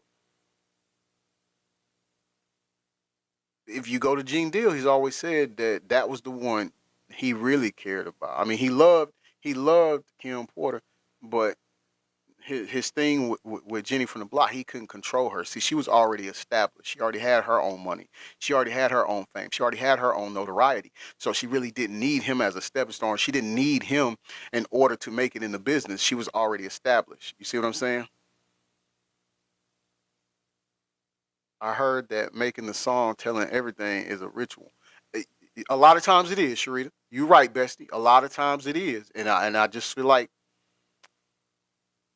if you listen to the words, like I said, when it first came out, we didn't know all of this. I mean, we knew about it, but we didn't think to put it in perspective as much as we can now. But if you go and listen to it now and you remember these certain incidents that happened and played out, you'll hear it totally different. Though nothing has been confirmed, the court of public opinion doesn't wait for verdicts. In an even stranger twist, insiders claim that Jay-Z may have tried to shift blame toward Lopez to take the heat off Beyonce. I ain't know nothing about that. As an owner of Walton I Dock, knew nothing about that one. So that's new to me. We all finding out together on certain things, right? Jay-Z snitching on J-Lo to protect his wife adds another level of betrayal and desperation to the narrative. Lopez, whose public image has long been built on empowerment and independence, now faces scrutiny that could tarnish everything she's worked for. As the allegations swirl, fans are wondering, will she address the claims or try to ride out the storm? The new lawsuit coming with Jay, the part with Jay. I go, oh shoot, like that's 2 quarters talking right there. That had to be there. We getting tighter. You know what I'm saying? And united we stand. And ain't nothing else. Well, y'all got to go watch this. See Camel Face's face. It's the billionaire brought you like, I hate you, man. unaware of anything going on here. This is the one. Hey, 2 quarters, man. 2 quarters is a funny dude. 2 quarters is a funny dude. On this particular piece of the video, he's showing Camel Face's face at this billionaire brunch or lunch thing that they're having. You all got to see his face. It's comedy. It's comedy. Jenny says, I feel like their silence from Puffy Jacket's friends is telling Ye the only one who's supporting. Yeah, he's the only person I've seen openly support him. And again, it makes, I don't know, this is my opinion, but I also think that Ye is trying to get into good graces with the people that, because we remember the whole falling out he had with them, and they took his companies and the money from the bank account and all that. I think he's trying to get back in good graces. One time I'm gonna be with you this year. Yeah. Come on, bro.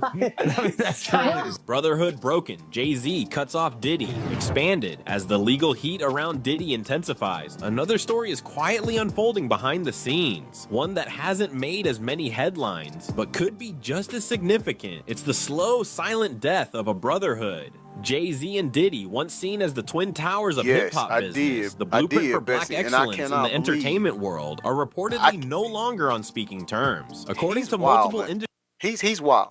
He's. I mean, I couldn't believe. It's one I can believe and I can't believe at the same time that he even showed up in that wearing that. Like, come on, man! Like.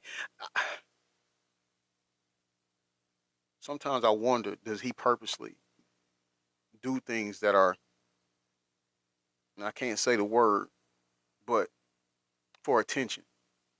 Industry insiders, Jay-Z is actively creating distance, not just personally, but professionally, doing everything possible to separate himself from the scandal rapidly swallowing Diddy whole. Now, I bet you want to know why Jay-Z and Beyonce's name keep popping up around the whole Diddy thing. Well, that's why I'm here. Now, first thing you gotta know is when somebody like Diddy gets taken down, things always start out as a rumor. Diddy has had rumors floating around for like decades. Well, Jay-Z had a problem. He right there in the corner, by the way. Jay-Z has had a few rumors himself, but more like speculation. People see Jay-Z in a picture of R. Kelly, they're like, I guess they both make music. Then Jay-Z with Harvey Weinstein. People are like, I guess they both do business. Then, of course, Jay-Z with Diddy. Now, hold on. Here's the thing. Jay-Z and Diddy go way back. Like back to the days when they were both coming up. So you could say they might just have a lot of respect for each other. But on the other hand, people are like, well, if you've known each other that long, Jay-Z, you must have known what Diddy was on. But Jay-Z has always had a history of keeping quiet, which brings us to Aaliyah. Now, I'm sure y'all remember R. Kelly dated Aaliyah when she literally needed her parents' permission slip to get married. Now, if I remember correctly, her parents got the permission slip and said, marry who?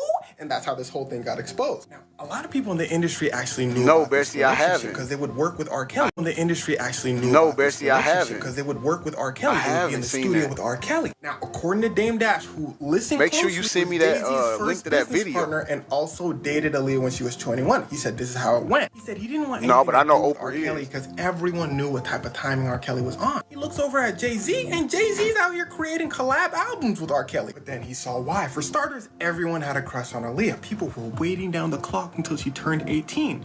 But Jay-Z decided to get a head start. Now, there was absolute One effective treatment. Hold on a sec. Let's go.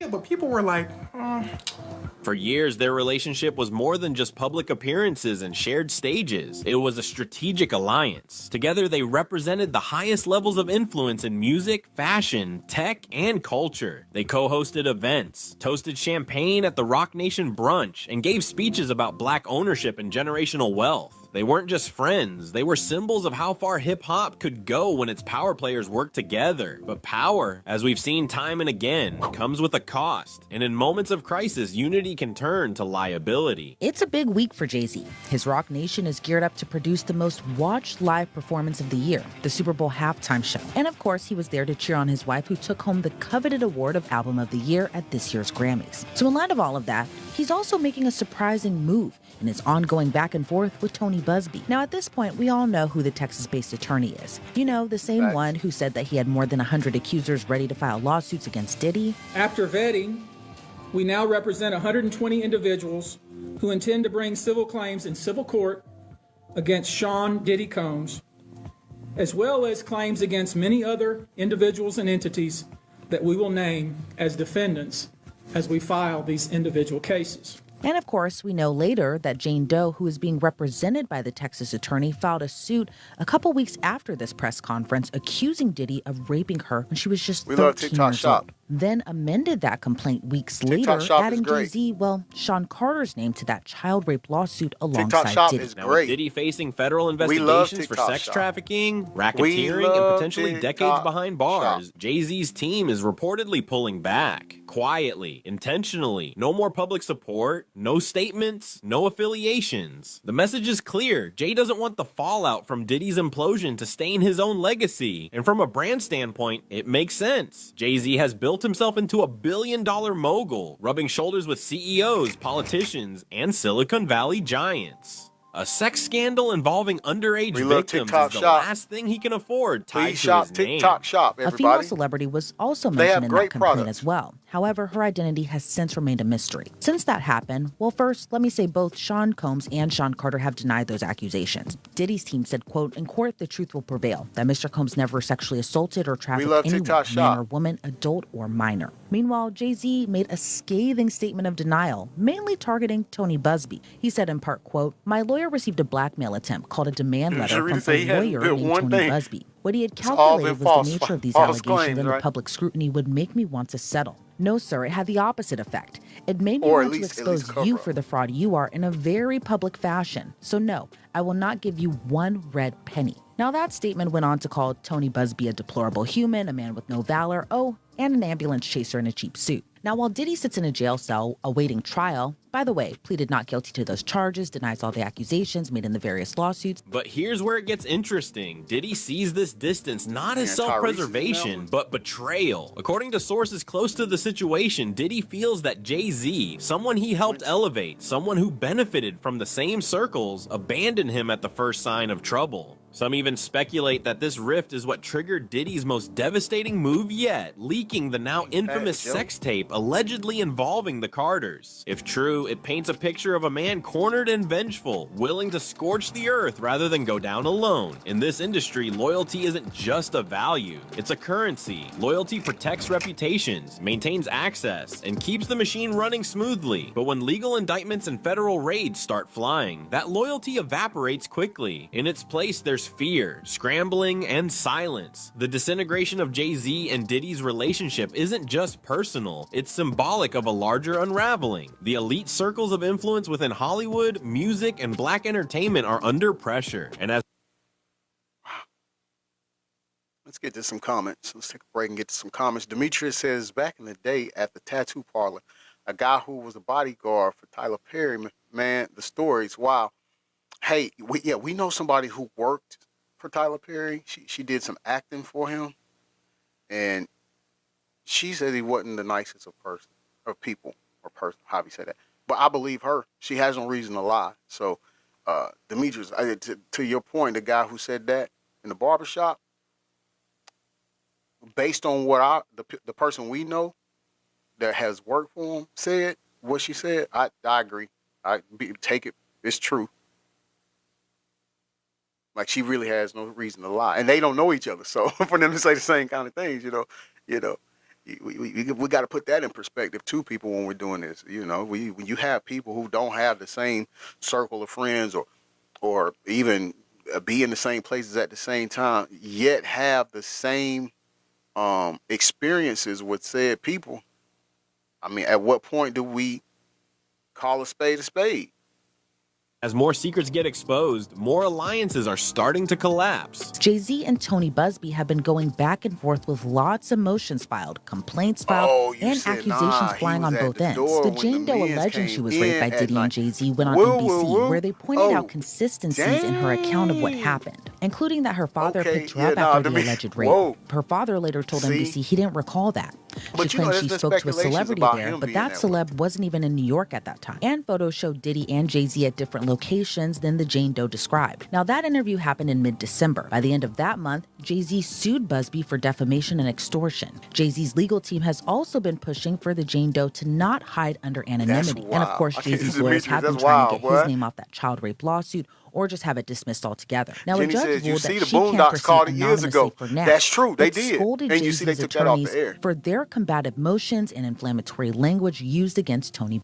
This picture right here on the video is kind of, in one picture you have the guy who owned Fat Farm. That is what I think he lives in Bali now. That was married to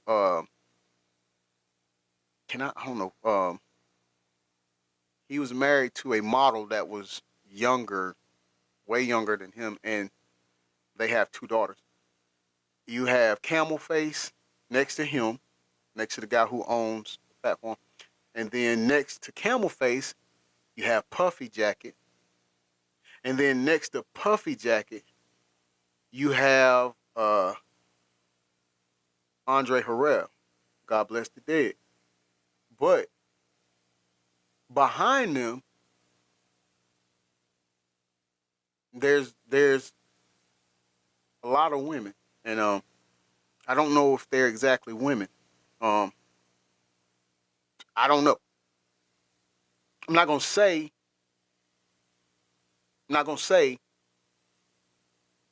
But that image is just, with those 4. Let's just take out the girls or ladies in the background.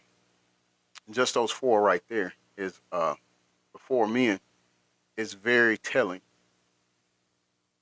Busby. Then in January, a legal petition was filed by a Texas man who is represented by Tony Busby, who also accused Jay-Z's lawyers of bribing people to sue Busby and his law firm. So a lot's happened. Now, in a surprising move, Jay-Z's lawyer Alex Spiro is seemingly softening up on Busby. In a letter to Judge Annalisa Torres, the same one who previously scolded him, Spiro wrote, quote, "Dear Judge Torres, we write on behalf of defendant Sean Carter to respectfully request that Mr. Carter's motion for sanctions." What's happening now is more than scandal. It's a reshuffling of power. The networks of mutual protection that kept these stars insulated for decades are fracturing. Jay-Z may survive the fallout, but his silence speaks volumes. Diddy may fall, but if he goes down swinging, we may see more of these so-called brotherhoods destroyed in the process. In a world where image is everything and betrayal can be deadly, the collapse of this once unshakable bond is a warning. No one is safe when the truth starts leaking. He was making a documentary about bodyguarding at the time. Dude, this is backwards. My last tax guy only ever told me the price after he was finished. And as a new client, we could match the price you paid last year. That's the kind of evidence that you can't change. There's no way around that. There's no way of denying it when it's a video evidence and the person is right there in the video. Like, what can you do to discredit that? How can they say, like, nah, that's a lie, I didn't do that? How does that work? You can't. Secrets are boiling over, expanded.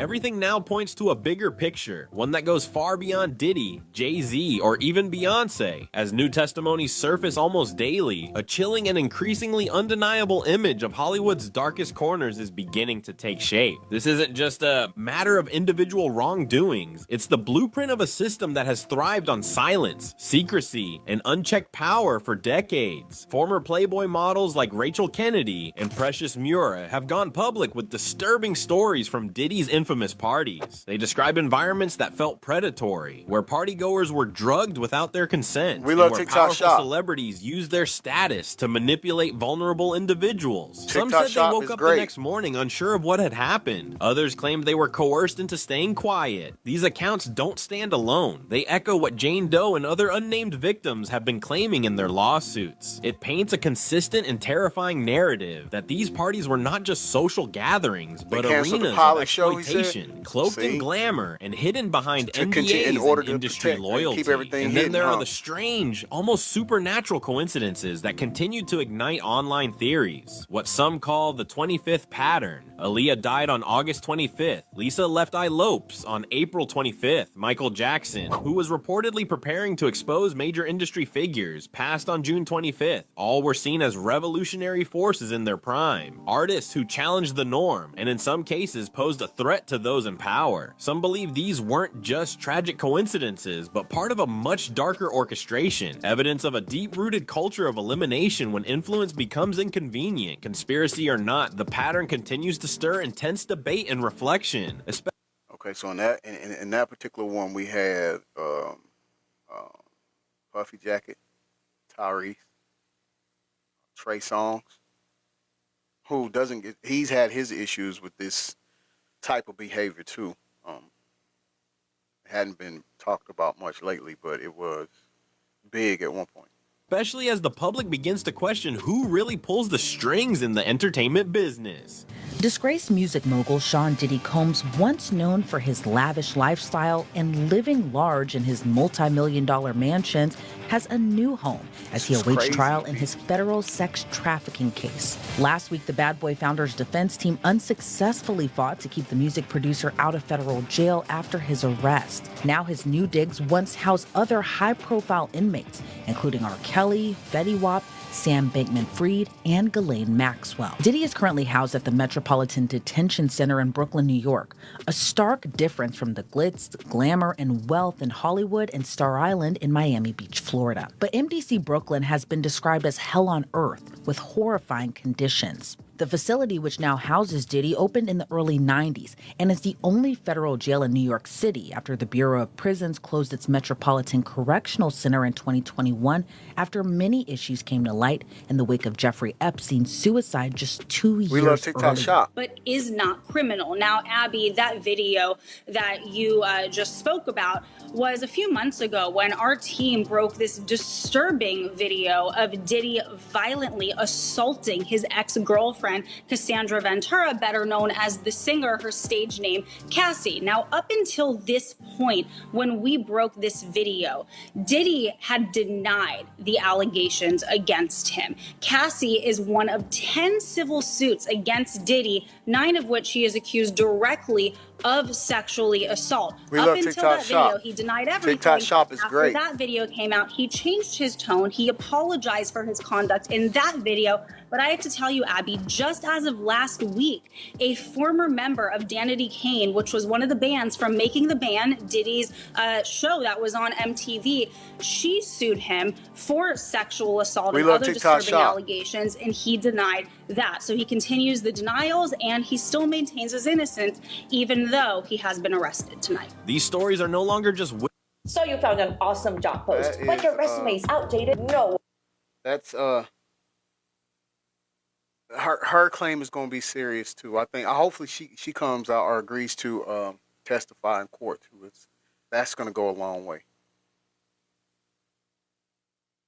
Forums. They're hitting headlines, going viral on TikTok, dominating YouTube commentary, and fueling Reddit threads with millions of impressions. It feels less like gossip and more like a collective awakening. What's unfolding now feels like the early stages of an industry reckoning, one that's been long overdue. The curtain is being pulled back on an elite circle where loyalty is weaponized, silence is bought, and abusers are shielded in plain sight. And in this space, names like Diddy, Jay-Z, Beyonce, and even Jennifer Lopez are no longer untouchable. They're human, vulnerable, and if the allegations are proven true, possibly complicit. Tonight, we are learning in just the last few minutes that a federal judge is now refusing to grant Sean Diddy Combs bail. Instead, he's going straight to jail tonight after Diddy pleaded not guilty to charges of sex trafficking and racketeering. We love I want to TikTok show you some of Shop. these brand TikTok new Shop court is great. sketches coming into us, like literally in the last 90 seconds.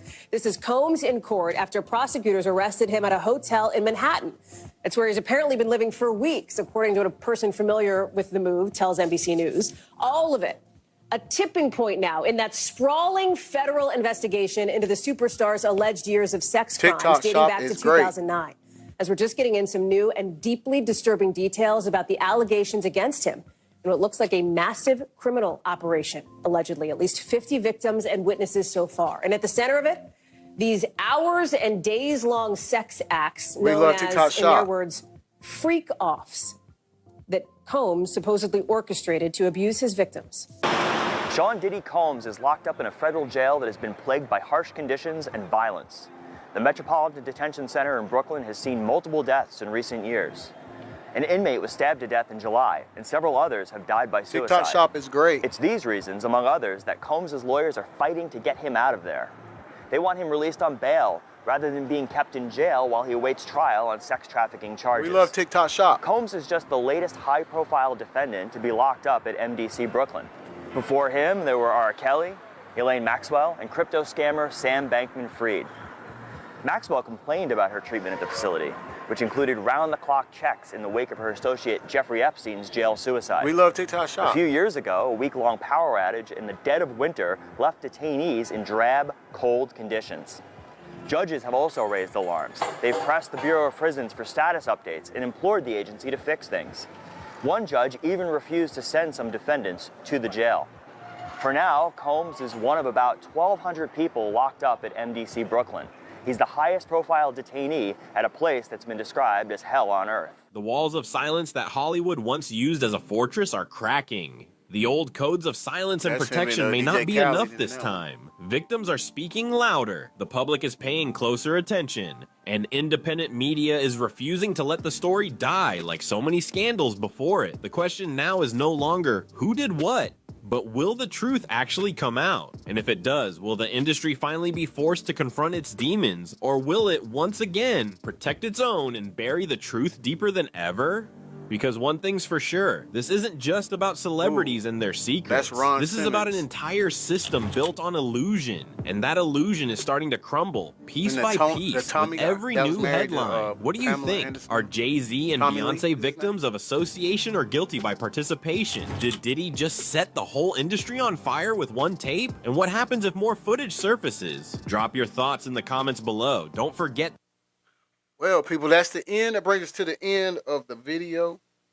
What all do you think?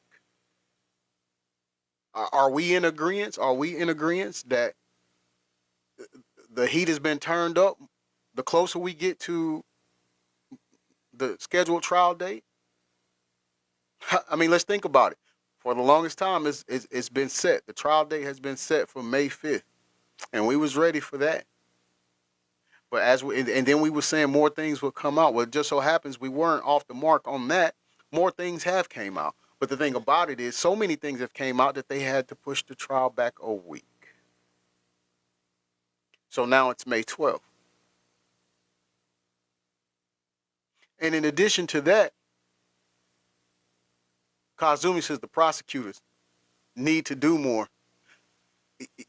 Yeah, I can agree with that because they're pushing, but they're not pushing. They're not pushing like they should. And a lot of the defense attorney or Puffy Jacket's team or counsel is saying that, you know, it's hindering them from doing their job because they don't know the names of all of the alleged victims. And again, I use alleged very loosely because, you know, I'm not trying to diminish that. But what I'm saying is, I think that I don't think they should be put into a position to where they have to release their names. Not just yet, because the safety of it, their safety may be compromised if done so. So I get where they're coming from on that. But I mean, I get why they get to do that. But for those that hate, those that are not scared and using their names, definitely salute them in their power and what they're doing. Kazumi says they have evidence to arrest everybody on the tape. They're in possession of the tapes, right? So I don't even know why it's taking this long to go and get who all they can see on there that is in violation or have broken any laws. Just saying says I think they aren't pushing so hard because they have a lot of solid evidence. And and so by saying that, just saying, do you think that they're just holding this off until the trial to like drop a bombshell, like bam, like we got this in our back pocket. It's the trump card. We're gonna play this right here. When the trial starts, we're gonna drop this right here, and it's gonna definitively wipe out everything. Kazumi says it just saying, honestly, I don't think so because if they did, they are going to go fast. Kazumi said it's the feds. Now, the weird part about that is Puffy Jacket wanted a speedy trial. But so did he want the speedy trial because he is and he's got proof that's going to presume his innocence or say that he's innocent? Or does he want a speedy trial so he can go and name these people that basically turn their backs on him and he wants to get them in trouble too? Like what? Before they can get away, because I forgot who had said it earlier in the live, but remember we was talking about some people getting out of the country, fleeing the country. Jenny says, I feel like Cassie is a trump card. Yeah, I think hers is for sure. I think it's going to definitely be what the prosecution team build their case on. April 13th, speedy trial, so they didn't find everything. Ah, true. I didn't think about that. Good. So I can get it. Oh, ooh, smart. Okay. I feel you on that. I can get with that. April 13th. I didn't think about it like that, but I can see where you're coming from. I like how you're thinking. Kazumi says because in some cases, the longer the investigation means they don't have a lot to go to court. Okay. I see what you're saying on your end too. You talking the other end of the spectrum. I got it. Demetrius says something is up. I think Puffy Jacket will get off to be evaporated. I've had people say that too. I've heard that too, that he's going to get out now. Yay, who we already talked about his actions and his rhetoric, but was it last night? I think it was. I read somewhere. He was saying that he already knows that Puffy Jacket is going to get out.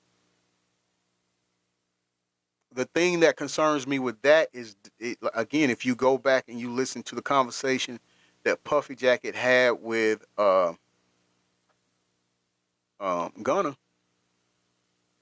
he was telling him, "Hey, don't worry about it. Everything's handled. Basically, you're gonna get out. Just cool out. I got you." And so, if he had that reach and was able to facilitate that, then what pull does he got from himself? Charlie says the judicial system of America is a joke. It is. It is the punchline of the joke. The judges and the prosecutors do the same thing that Puffy does. Facts. And we've talked about that too, Charlie.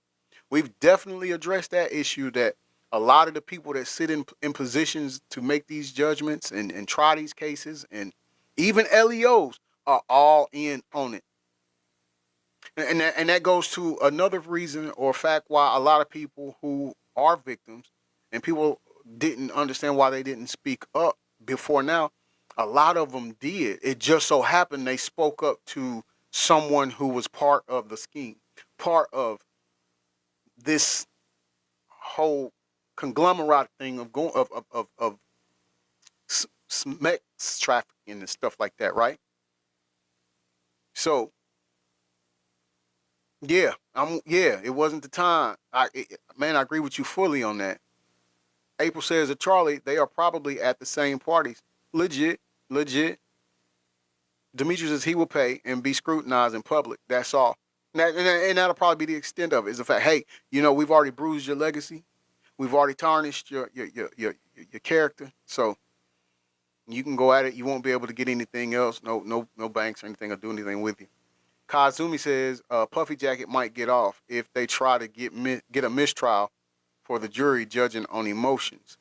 Like I said, and you could be right, and that's how I opened up it. Like, we cannot be shocked. Don't be surprised if he doesn't get if he does get off and get released, because we have a pretender in chief right now in the president's house that breaks laws every day.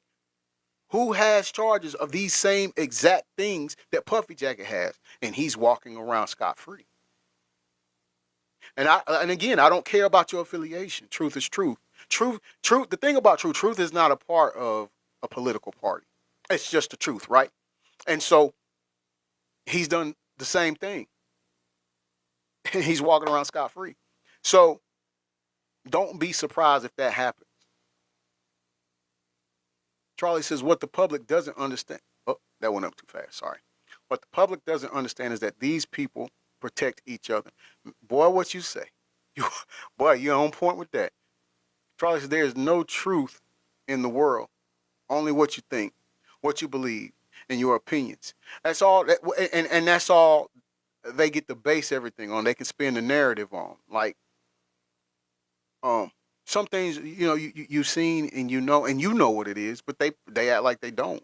They act like it doesn't happen, or it wasn't. You didn't see what you really seen.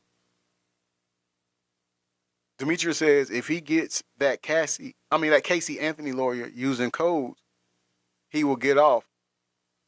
If she got off, anyone can. Yep, that's the point I'm proving or getting at. So we can. Please don't be shocked. This isn't the first, this isn't the last.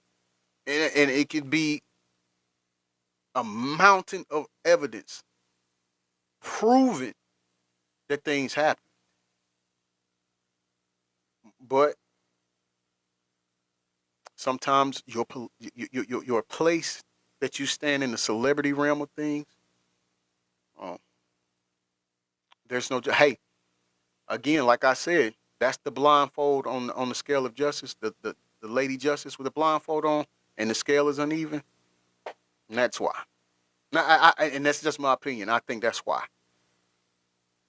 You can really beat anything if you got the right financial means, or you amongst the right crowd of people. And I mean, this goes, and we see it happening in real time now. A lot of these things got away with because of the company that he was around or affiliated with. But again, I must say, all things are alleged.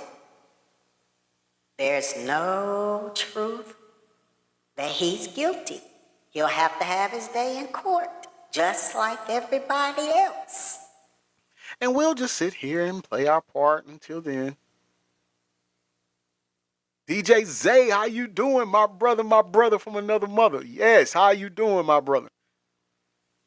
Hey, if you're not following DJ Zay, go and follow DJ Zay. I'm talking about he be posting the greatest R&B hits. Like, I mean, man, your whole platform should just be a radio station. It should be a whole radio station. Yeah, people. So we're going to come up to the end of the show, man. We're going to have to all just, once again, I'd say keep our eye on this, but what time is it? 12:11 here in the A. So by 12:15, something different could happen. We could have more updates on something else. It's just, that's how this is moving, man. And I'm so glad. I'm thankful we're in April, because I'm ready to get to May. I'm ready to just, I don't want to say I'm ready to get, yeah, I do want to say that. I'm ready to get it over with. I'm ready to get it over with, because there's so many. It's like watching tennis. 6 o'clock in the evening, I can hear a big win for Puffy Jacket as A, B, C, and D happen. This is this and this. And then by 6:30, 13 more lawsuits has been filed against Puffy Jacket. And it's like, yo, what is going on, man? I don't know. I laugh, but it's not funny. DJ Zay says, you're not the only one that told me that.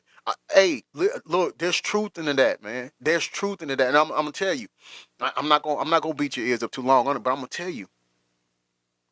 the music you play is feel good. It's like it's like a vibe.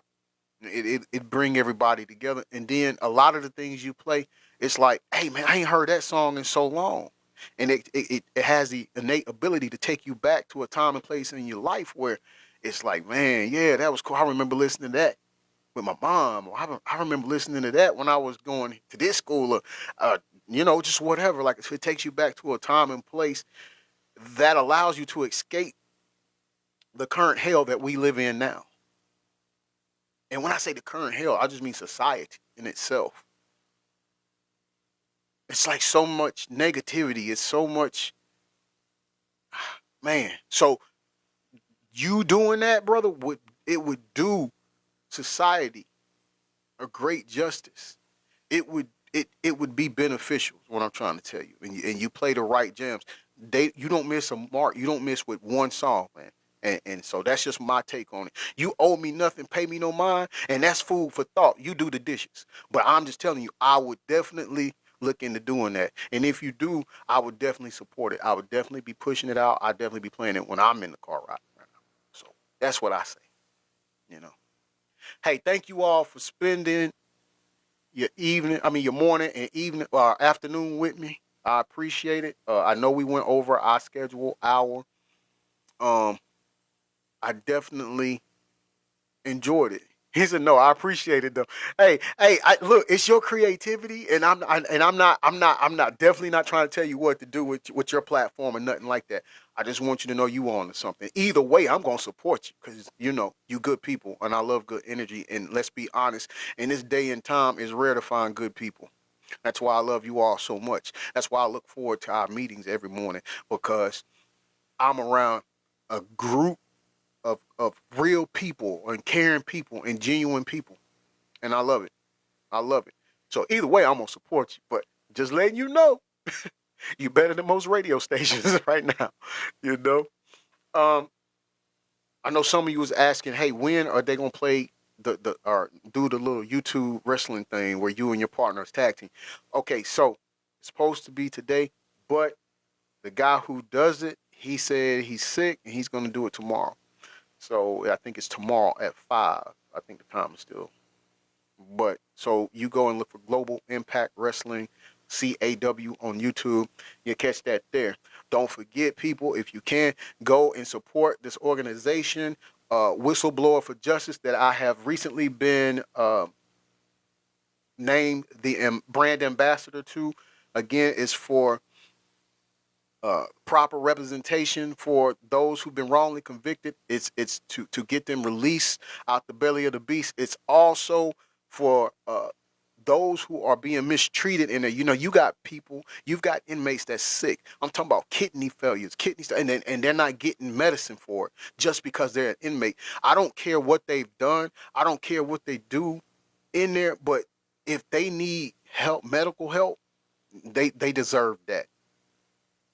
They deserve that. It's one lady whom I got to reach out to today. I need to check on her.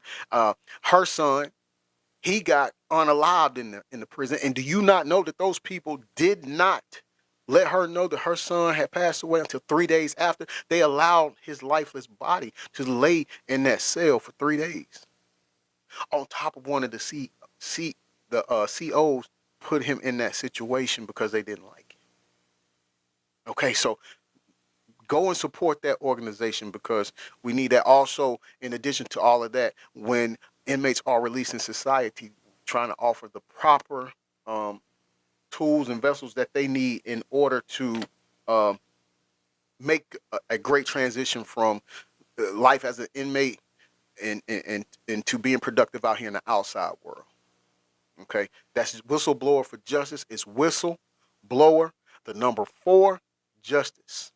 Make sure you go and check into that. And if there's anything that you can help get the word out and share it and promote it, that's great. Demetrius says, saw you won your first match. Yes, sir. Thank you, brother. Thank you. Wasn't expecting that at all. That's one of the things that I love about that is that, coming from the actual wrestling industry in real life, the pro wrestling industry in real life, it's just, I love what he's doing because it allows me to go back to being a fan of pro wrestling like I did growing up, right? I don't know the outcome. I don't know what's going to happen, anything like that. I just get to watch it as a fan, from a fan perspective. And I mean, of course, it's pretty neat to see somebody think enough about you or respect what you've done in your career in the industry enough to put you in a video game like that. That's awesome. I appreciate that. And I humbly appreciate that, you know. And I have endless gratuity for him or to him for doing that. But yeah, and look, I can't thank you enough for creating that, man. You was on point with it, Demetrius. And I love that. Thank you so much. I am forever grateful for what you've done. And not just me, but my tag team partner and what you've done to us as far as creating us as a tag team. I'm looking forward to seeing that tomorrow. I'm looking forward to see your work in action, brother. Because the first Thursday night show, you did amazing. It was amazing, right? So I hope we can continuously do that. And like we've told him, look, we don't know what's gonna happen, but one thing's for sure, two things for certain. We're trying to come for some gold. Even if it's virtual, we still want to win. That the mission doesn't change. You see what I'm saying? Hey, thank you all for joining. This has been Mr. Breaking News for hashtag I'm Gonna Say It, and I have been reporting live from the newsroom. You all have a great day, and we'll see you tomorrow morning at 10 o'clock. Be blessed.